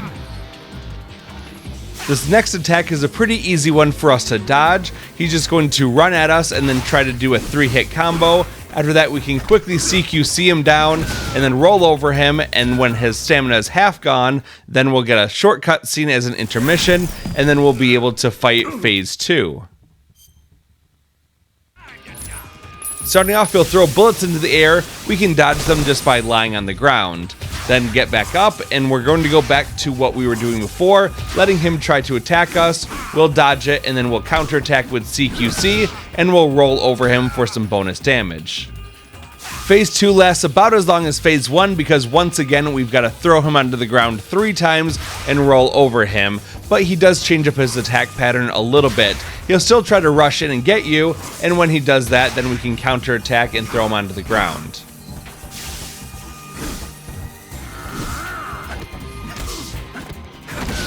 Let's roll over him for some bonus damage, and then we'll see that he's going to use a different kind of attack where he causes lightning to come out in a few different directions. Just stay away from him, and then when that goes away, we can rush back in toward him. He's going to use his bullet trick again, so we'll just try to circle around toward the left side of him. If you get hit, no big deal. As soon as the bullets stop, slam him and then roll over him. He'll fall to the ground after that third one, and we can collect the ammo that comes out of him, which is going to be the Cold War uniform. We also have a minute to cure any serious injuries that we have, so this gunshot wound can be treated by using a knife to dislodge the bullet, and then we can disinfect it, we can use a styptic, and we can use a bandage. And with a bone fracture, we'll use a bandage as well as a splint. Once we're all healed up, we can leave the survival viewer, and in a few seconds the screen will transition and we'll get some more cutscenes, during which we're going to get a new trophy called Grounded for defeating Volgin hand to hand. You can watch the cutscenes or skip it, and then we'll move into one of the toughest sections for collecting all the frogs and the ducks. Whenever you go into a new area on the motorbike, I highly recommend that you call paramedic and save the game so that we have a backup save just in case we accidentally go into a new area and override the autosave before we collected the frog and the duck. The sneaking uniform is good because it reduces the damage that we take, but we can also go into the camouflage option of the survival viewer, and we can equip the Cold War camo that we got from Volgin. This causes enemies to hesitate to attack us while we're facing them, which can ultimately reduce the damage that we take if they're not even shooting at us. We'll then go into the backpack, and on the weapon menu, we'll scroll down and we want to take the SVD as well as the RPG-7. You can also take the M37 shotgun at this time because we will be using it later on. Now let's equip the SVD sniper rifle and get ready to get the first frog of this area. When we stop overlooking this guard tower, we can look on top of the searchlight and shoot the Kerotan Frog. After that, we can confirm that we've collected 53 out of 64 of the frogs, but we still have the duck to collect in this area. We're not able to move around freely, we're entirely dependent on Eva driving the motorbike around. We only have to be in charge of our aiming, and we'll only get a few seconds to hit the ducks and the frogs when we get into the correct area. So we're going to wait a few seconds until Eva moves us into the position where we can shoot the next duck. Until then, we can continue to prevent damage by going into first-person view mode and keep looking at the enemies, and our uniform will prevent the enemies from shooting us for the most part. Eventually, Eva is going to bring us to a row of tanks, and there's going to be a guard tower overlooking it. That's where the duck is going to be, not on the searchlight, but just a little bit below it by the red railing. So wait till she stops and then shoot the duck, and then quickly confirm that you've gotten both the frog and the duck at this time. We'll now focus on getting rid of the guards in this area by using the easy gun, and we can knock them out.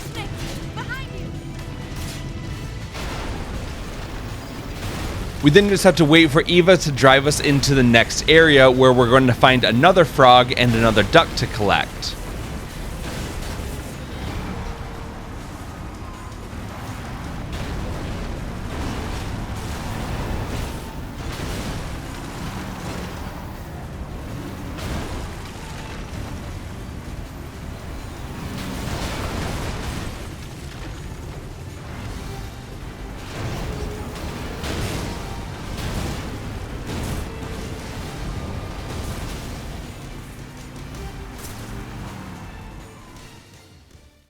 There's a couple more cutscenes that you can either skip or watch, and then we'll be in the second section of the motorbike escape. The frog and the duck are very close to the beginning of this area, and Eva actually gives us a pretty good shot at both of them. She'll drive you into this area with some big drums and some forklifts, and eventually she's going to stop by a forklift. At that point, look on top of some drums to find the Gakko duck, and then look toward the left to shoot the Kerotan Frog in the driver's seat of the forklift. Now we can confirm that we have both the frog and the duck, and we're at 54 out of 64, and Eva does give you quite a long time to hit those shots as well as take out all the guards in this area. But if you happen to miss them, no big deal, you can reload the save, and it only wastes about 20 to 30 seconds getting back here. Now there's about another minute of riding around this area taking out the various guards. It's pretty easy because they tend to clump together, and there's one section where you actually stop and the enemies will come rushing at you down an alleyway, but because they're all pretty much straight onto you, you're able to pick them off very easily. But pay attention because when you make your way over toward the other street, there's going to be some guards at elevated positions, either on the rooftops or in a guard tower, and you should definitely try to get rid of them so they don't cause extra damage to you.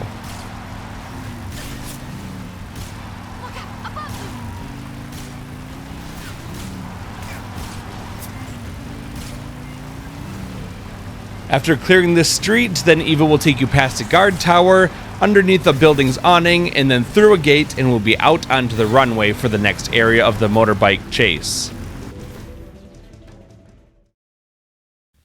When you move into the Grozny Grad runway area, call paramedic to save the game, and then we want to use the easy gun to take out the guys driving the motorcycles behind us. After that, we want to equip the SVD sniper rifle, and we're going to turn to face the direction that Eva is driving. We'll look on the left side of the road, and we can see some distance markers that have numbers on them. Here's number 4, after that is number 5, then we see a truck, and beyond the truck is sign number 7, and the Kerotan Frog is going to be sitting on that sign with the number 7 on it. So shoot some rounds into it and hope that you hit it. You can always open up the pause menu to verify that you've collected the frog. And then we want to keep looking down the road over on the left hand side, and we want to find the distance marker that has 11 on it, and that's the one that has the Gakko duck. So let's keep shooting at the duck, and then when you think you have it, then you can open up the pause menu to confirm that we have 55 out of 64 of the frogs and the ducks. We can now get rid of some of these pesky motorcycle drivers by using the easy gun and hitting the drivers, which will also take out the gunners. Now it looks like these guys are dying, but it doesn't actually count as kills against us. As we move into a new area, we're going to get a cutscene, so you can watch it or skip it, and then you want to immediately call paramedics so that you can save the game. Then very quickly we want to equip the SVD sniper rifle, and we want to look on the right side of the runway until we find the number 18 on a sign, and that's the one that has the Kerotan Frog on top of it. So once you shoot it, open up the pause menu to verify you're at number 56, and then look over onto the left side of the runway, and we want to look for the number 25. The duck actually isn't on sign number 25, it's between 25 and 26 on what looks like a bit of a fence. The problem is that the Shagohod will keep shooting us throughout this, so we've got to not only be accurate and quick, but we also have to make sure that we're not getting attacked by the Shagohod, which throws off our aim and knocks us out of this view. But if we get a lucky shot, then we can confirm that we've collected both the frog and the duck. They're both at 56. And now we can begin to defend ourselves against the onslaught of attacks. You saw some missiles flying at us. The best way to take care of that is to use something like the M1911 and just shoot them out of the sky. But if you want the Shagohod itself to back off from you, then equip the RPG-7 and start attacking the treads, and that's going to slow it down a little bit so it doesn't ram into you. And now we'll transition into a new area, the Groznygrad Rail Bridge. After a cutscene, we're then going to use our sniper rifle, and we can stand up and look at the beam on the far side away from us, but over on the left side of the bridge to shoot the Kerotan Frog. Then you want to look over toward the right side by where the railings are, and we can find the duck on some rocks over toward the right side of the bridge. We should now be at 57 for each of those figurines. We then want to use the sniper rifle and get ready, look at the blinking red dot, and as soon as Eva gives you the go-ahead, shoot it, and then that will end this section. This will take us into another battle against the Shagohod, and we want to use the RPG-7 to shoot its treads as Eva drives the motorbike around, and then once the treads have been damaged, it won't be able to move as well, and then we want to attack the back part of the Shagohod's main body. There's going to be a little exhaust vent on the back of it, and that's going to be our target. Every time we hit it, it will take away approximately a quarter of the Shagohod's health, so 4 shots is all that's required to end this section.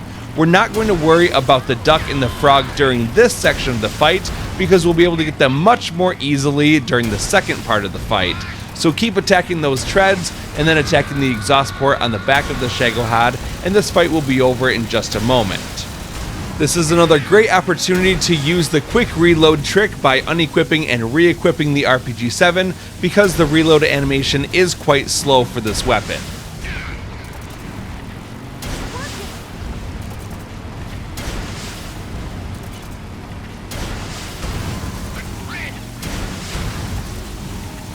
And now we'll fire one last rocket into that exhaust port, and that will end this portion of the fight. After a cutscene, phase 2 begins, and we want to go into our backpack so that we can go down, and we're going to grab the Mazda Nagant and equip it. Then we can leave the survival viewer, and we want to equip the SVD. If we look straight ahead toward the radio tower in the distance, we can look at the front corner, and we can shoot the Kerotan Frog. Then we can turn around and look at the bridge behind us that we destroyed. As we run toward it, look over on the right hand side, and we can find the duck. Now let's confirm that we've collected 58 for each of these figurines, and then we want to equip the RPG-7. Once again, we want to attack the treads of the Shagohod, and once we do that, then we'll quickly equip the Mazda Nagant, and we want to shoot Volgin in the head.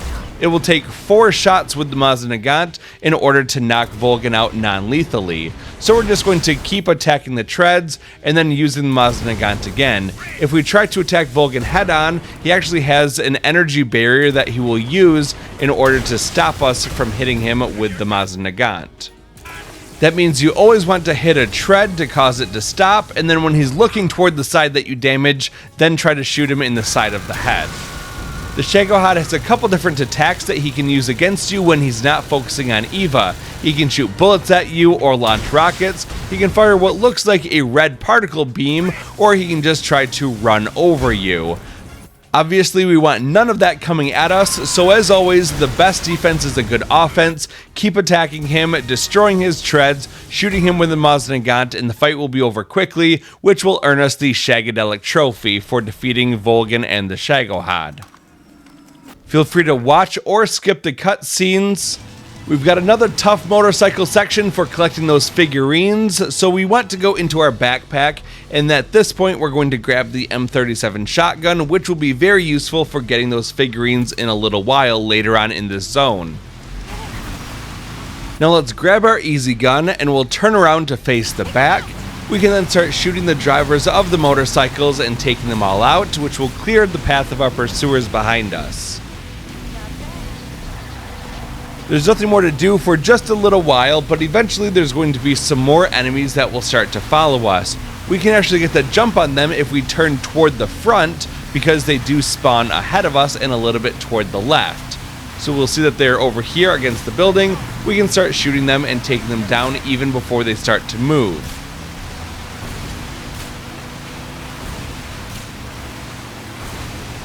After those pursuers are gone, we can turn and face the front again, and we can get ready for the next group that will be appearing on the left next to the next building.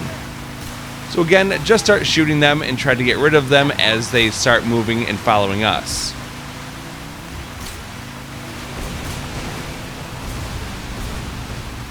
After that group of enemies is defeated, we'll go into a tunnel area, and this is where we want to get ready for getting the next duck. We want to then equip the M37 shotgun, and we want to face forward with it. We'll keep going along the path, going in this canyon area, and eventually we'll come up to an enemy ambush. If we look at the truck's front bumper next to the large tower, we can see that the duck is right on that bumper.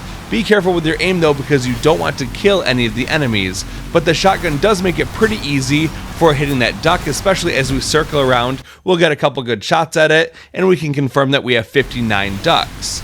Even if we have to reload the save at the beginning of this area, it's not a big deal because that duck will now be a permanent addition to our collection. We then want to equip the SVD sniper rifle, and at the next enemy ambush, we can look in between the two barricades on the left, and we can shoot the frog on the ground, and that will get us up to 59 frogs. After that, we can re-equip the easy gun as we go into the next section. We've now got some aerial enemies to deal with as we go into the next area. We want to quickly save the game, and then we're going to equip the M37 shotgun. We want to look forward, and along the path there's going to be a large rock. And at the base of the large rock on the ground is the green Kerotan Frog, so we'll shoot that to get frog number 60. About 20 seconds after we shoot that frog, it's going to look like we're going to ram into a log in front of us, so we'll keep our eyes forward in first-person view mode with the shotgun, and we're going to wait until it looks like we're going to ram into a log. Behind that log is going to be a large rock, and past that rock is going to be the duck. So here's the log that we dodge, here's the big rock, and behind it on the left is going to be the duck on that tree branch that's fallen down. So once we collect duck number 60, then we're good to go to leave this area. And remember, if you ever miss one of those figurines, all you have to do is to reload the autosave or the save that you made at the beginning of the area, and then you can try again. If you happen to shoot one of the figurines, then you can skip it the next time you try it, and you only have to focus on the other figurine that you didn't get yet.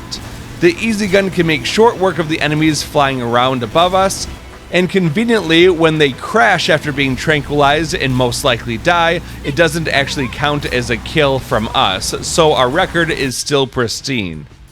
When Eva tells you to shoot the log, grab your RPG-7 and then look to the path in front of you. There is going to be a log out front, and you definitely want to shoot it and destroy it. Then, in a few seconds, the screen will transition into a new area.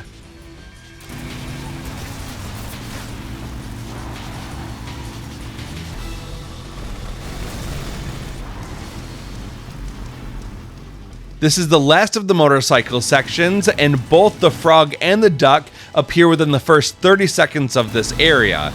What you want to do is call paramedic and save, and then look forward with the shotgun equipped, and there's going to be a large rock in front of you, and on top of that rock is the Kerotan Frog. Let's confirm that we have frog number 61, and then a few seconds later you're going to enter the river. Look to the large rock on your right when you go into the water, and there's going to be the duck on that rock, and that will be duck number 61. So if you happen to miss either of those, then just reload the save, and again within the first 30 seconds you'll encounter both of those and you can just try again. Now we just have to focus on taking care of our pursuers by using the easy gun. As a reminder, if you shoot the enemy who's driving the motorcycle, it will take out both the driver and the gunner, and that makes it pretty quick to get rid of all those threats. Eva will also call out different directions for you, so if she says snake right, you actually want to look over toward the left side of the screen because she's looking at it from the opposite perspective of the direction that we're looking at. Just do your best with this part. As long as you've gotten both the frog and the duck, you're good to go. Just make sure that you're not using lethal ammunition to take out these guys. And then we'll be through this section in just a moment, and we'll move on to the last sections of the game.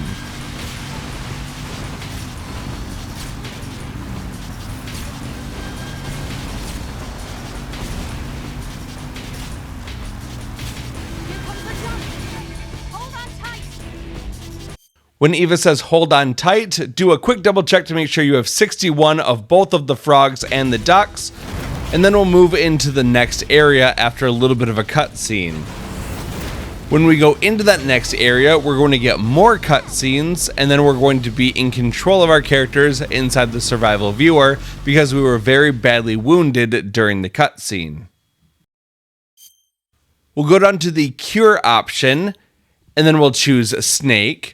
We've got a cut, and so we're going to disinfect it. We'll use a styptic, a bandage, and a suture kit. Our bone fracture requires a bandage and a splint.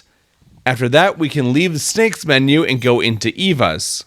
Pressing triangle shows her medical history. I'll leave that one for you to look through, but if we just want to get rid of her wounds, we can go ahead and heal her cuts and various injuries. After that, another cutscene will play, which we can skip, and then we're going to be back in control of our character.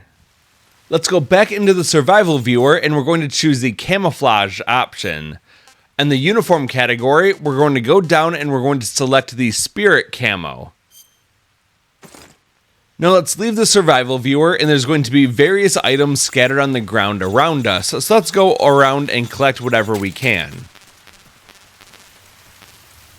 Now let's equip the M1911A1 so that we can lethally kill a snake in an area up ahead, which is very useful for refilling Eva's stamina, considering her stamina drops very quickly and we have to keep her well fed.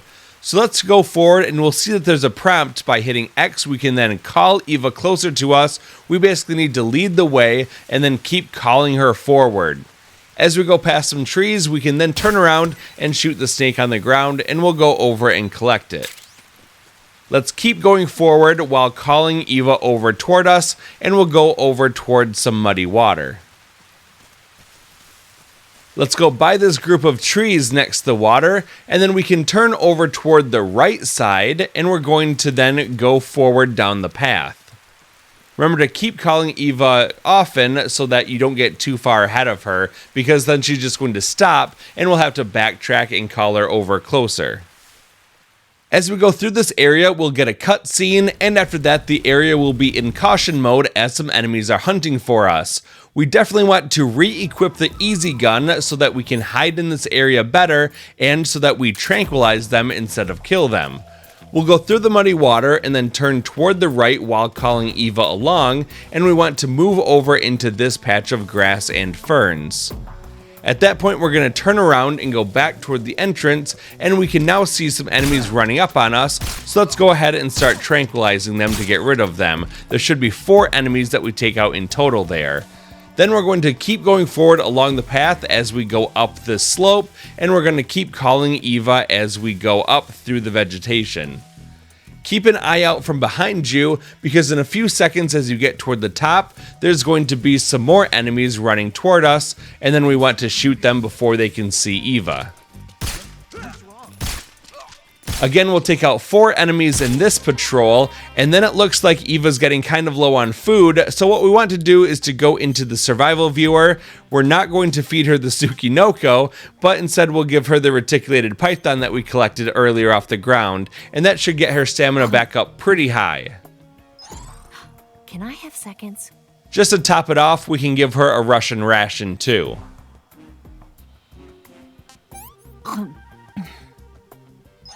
This tastes like crap. After Eva is fully fed, then we can close out of the survival viewer and keep going up the hill. If we look at the ground, there's going to be some green fruit here, and we can shoot it to collect some more things to eat. There's going to be a log that's falling over that acts as a bridge. If we look toward the left side, we can shoot the Kerotan Frog down below, and if we look toward the right side, we can find the duck in this area, which is also on the rocks. At this point, we've collected 62 out of 64 of the figurines. Keep going across the bridge, and then work your way over toward the left side while constantly calling Eva closer to you. We'll make our way along the path, and then we'll go down toward the lower level.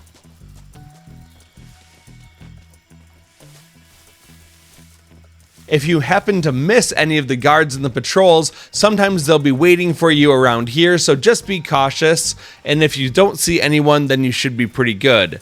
We're going to keep making our way over toward the far side of this area where we can see a bit of a ledge, and once you get Eva close to it, then you'll get a shortcut scene and you're going to move into the next area.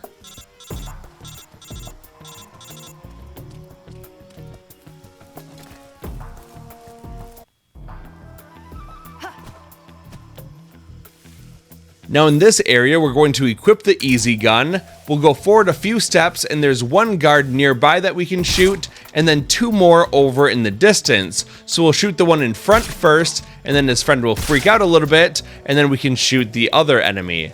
At this point, we're going to keep calling Eva forward as we go along the path and down the hill toward the muddy water. When you get down toward the bottom, keep calling Eva forward. If you got too far away, then you got to go back and try to let her catch up to you, because she can lose sight of you fairly easily. Now we'll keep going forward until we see the large tree in between the path going left and to the right. If we go toward the left, then we can shoot the Kerotan Frog behind the tree. We'll keep calling Eva closer, and then we'll take the path going toward the left of that large tree with the Kerotan Frog. That will take us up a bit of a slope, and that will get us to an overhang that we can use to shoot some enemies down below who are waiting to ambush us. But luckily, because we have the higher elevation, we have the advantage here. Let's go over into this fern and the brush, and then we're going to be able to shoot 2 enemies from this place. We can look over toward the left to shoot one enemy on the side of the log, and another one more straight ahead of us. So once we take out those 2 enemies, then we want to drop down to the lower level after calling Eva forward. Keep going forward while calling Eva closer to you, and you want to work your way down toward the end of the area by the ledge. If we look on the left hand side, we can find the Shagohod duck on the rocky outcroppings against that left wall, and now we're at 63 out of 64 figurines collected. We're almost done with the game. All we have to do is to get Eva to come closer to this ledge, and then we're able to move on into the final area of the game. Here you can see that we were just a little bit too far away, so we'll get a bit closer until Eva can see us, and then we can call her forward. Keep going toward the ledge in the distance, just past the Shagohod duck, and then once Eva gets close enough, then we're going to get another cutscene, and we'll be in the final area with the boss fight against the boss. Before the fight with the boss begins, there's going to be a few cutscenes, so you can either watch them or skip over them, and then the game does something different from the original Metal Gear Solid Snake Eater, and that's how the boss attacks you. This time when the fight begins, she's going to rush towards you and there'll be a little scene. You'll hear a whoosh and the screen will slow down.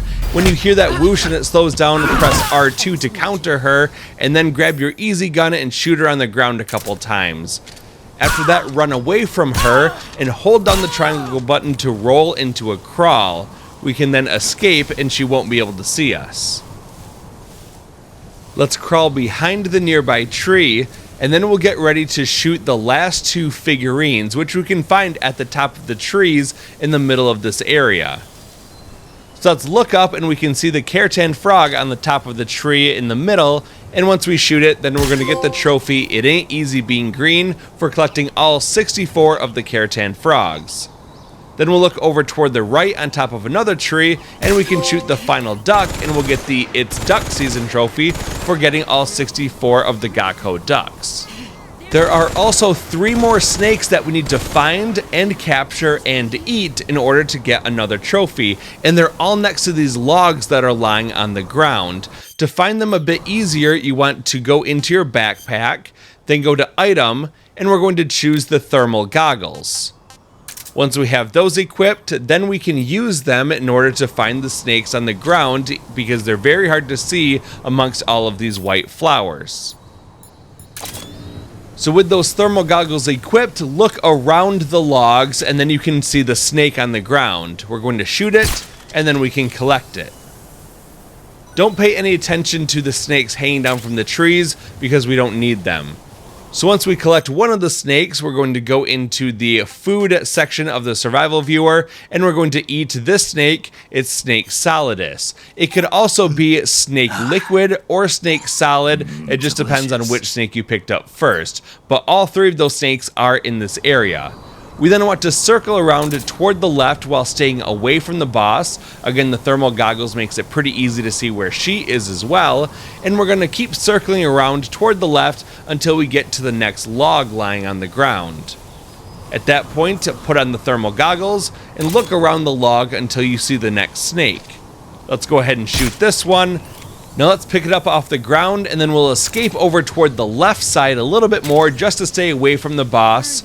We'll open up the survival viewer, go down to food, and this time I collected snake solid, but again, it could be either of the other snakes that you haven't gotten already.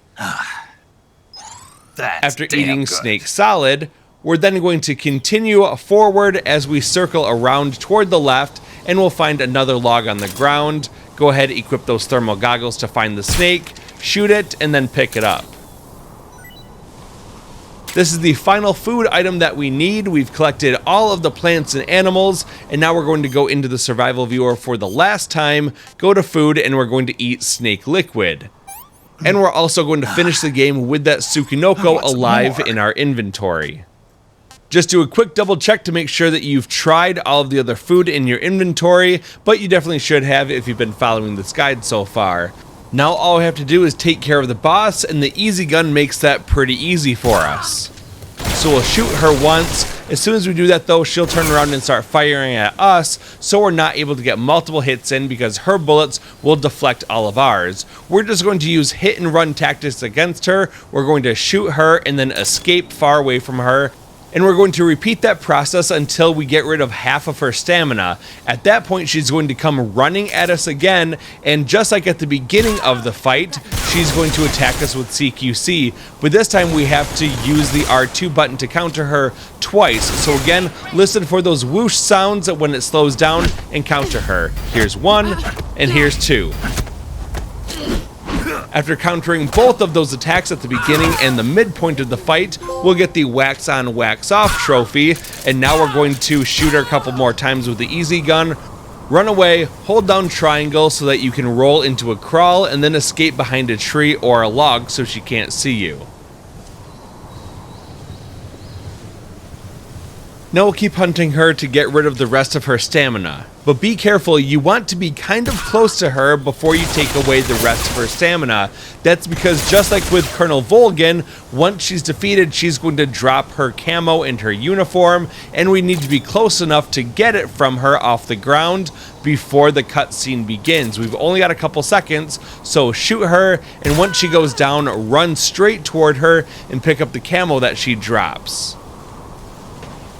And this is going to be the snake uniform. After the battle, we'll get some cutscenes, during which we're going to get the Patriot Trophy for defeating the boss. During the cutscenes, the boss will ask you to kill her, and when Snake raises his gun and assumes this position, all you have to do is press the R2 button to fire one bullet, and the fight is over, and we'll get some more cutscenes.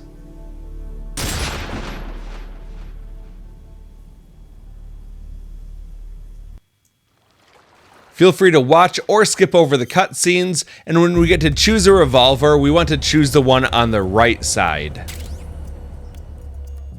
Now Snake and Ocelot will essentially have a game of Russian roulette, but we just have to sit here and do nothing for the scene to progress. We'll then get some more cutscenes which you can watch or skip. You're given the choice to save the game. I would recommend doing that. And then after saving the game, we'll have a few more cutscenes. If you want, you can skip 2 cutscenes, but not all of them. The first one you can skip is the one with the radio. The second is Snake without his shirt on. But then when you get to seeing Snake's boots as he's walking into the White House, you may not skip this scene because there's something special that we have to do during the cutscene. So Snake is going to proceed toward the door, he's going to open it up, and inside there's going to be all the people who are helping him during the mission. There's also going to be various other people in the room, and Snake is going to approach the president in the back.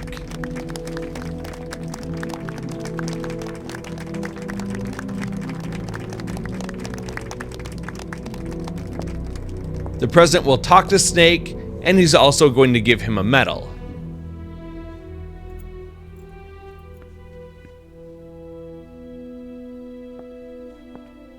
After Snake receives the medal, the president will say, "You are a true patriot." At that point, hold down the R1 button and look toward the left.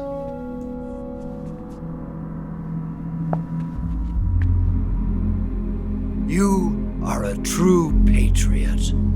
Now hold down R1, look toward the left by holding the left stick toward the left, and you will then be able to see Ocelot in the window behind him, and that will get you the Ocelot always gets his man trophy.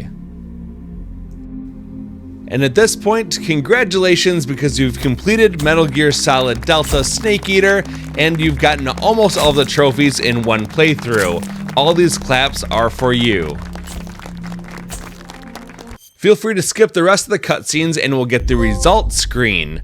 We get the Like a Boss trophy for completing the game on any difficulty, and we get the Peace Walker trophy for completing the game without killing anyone.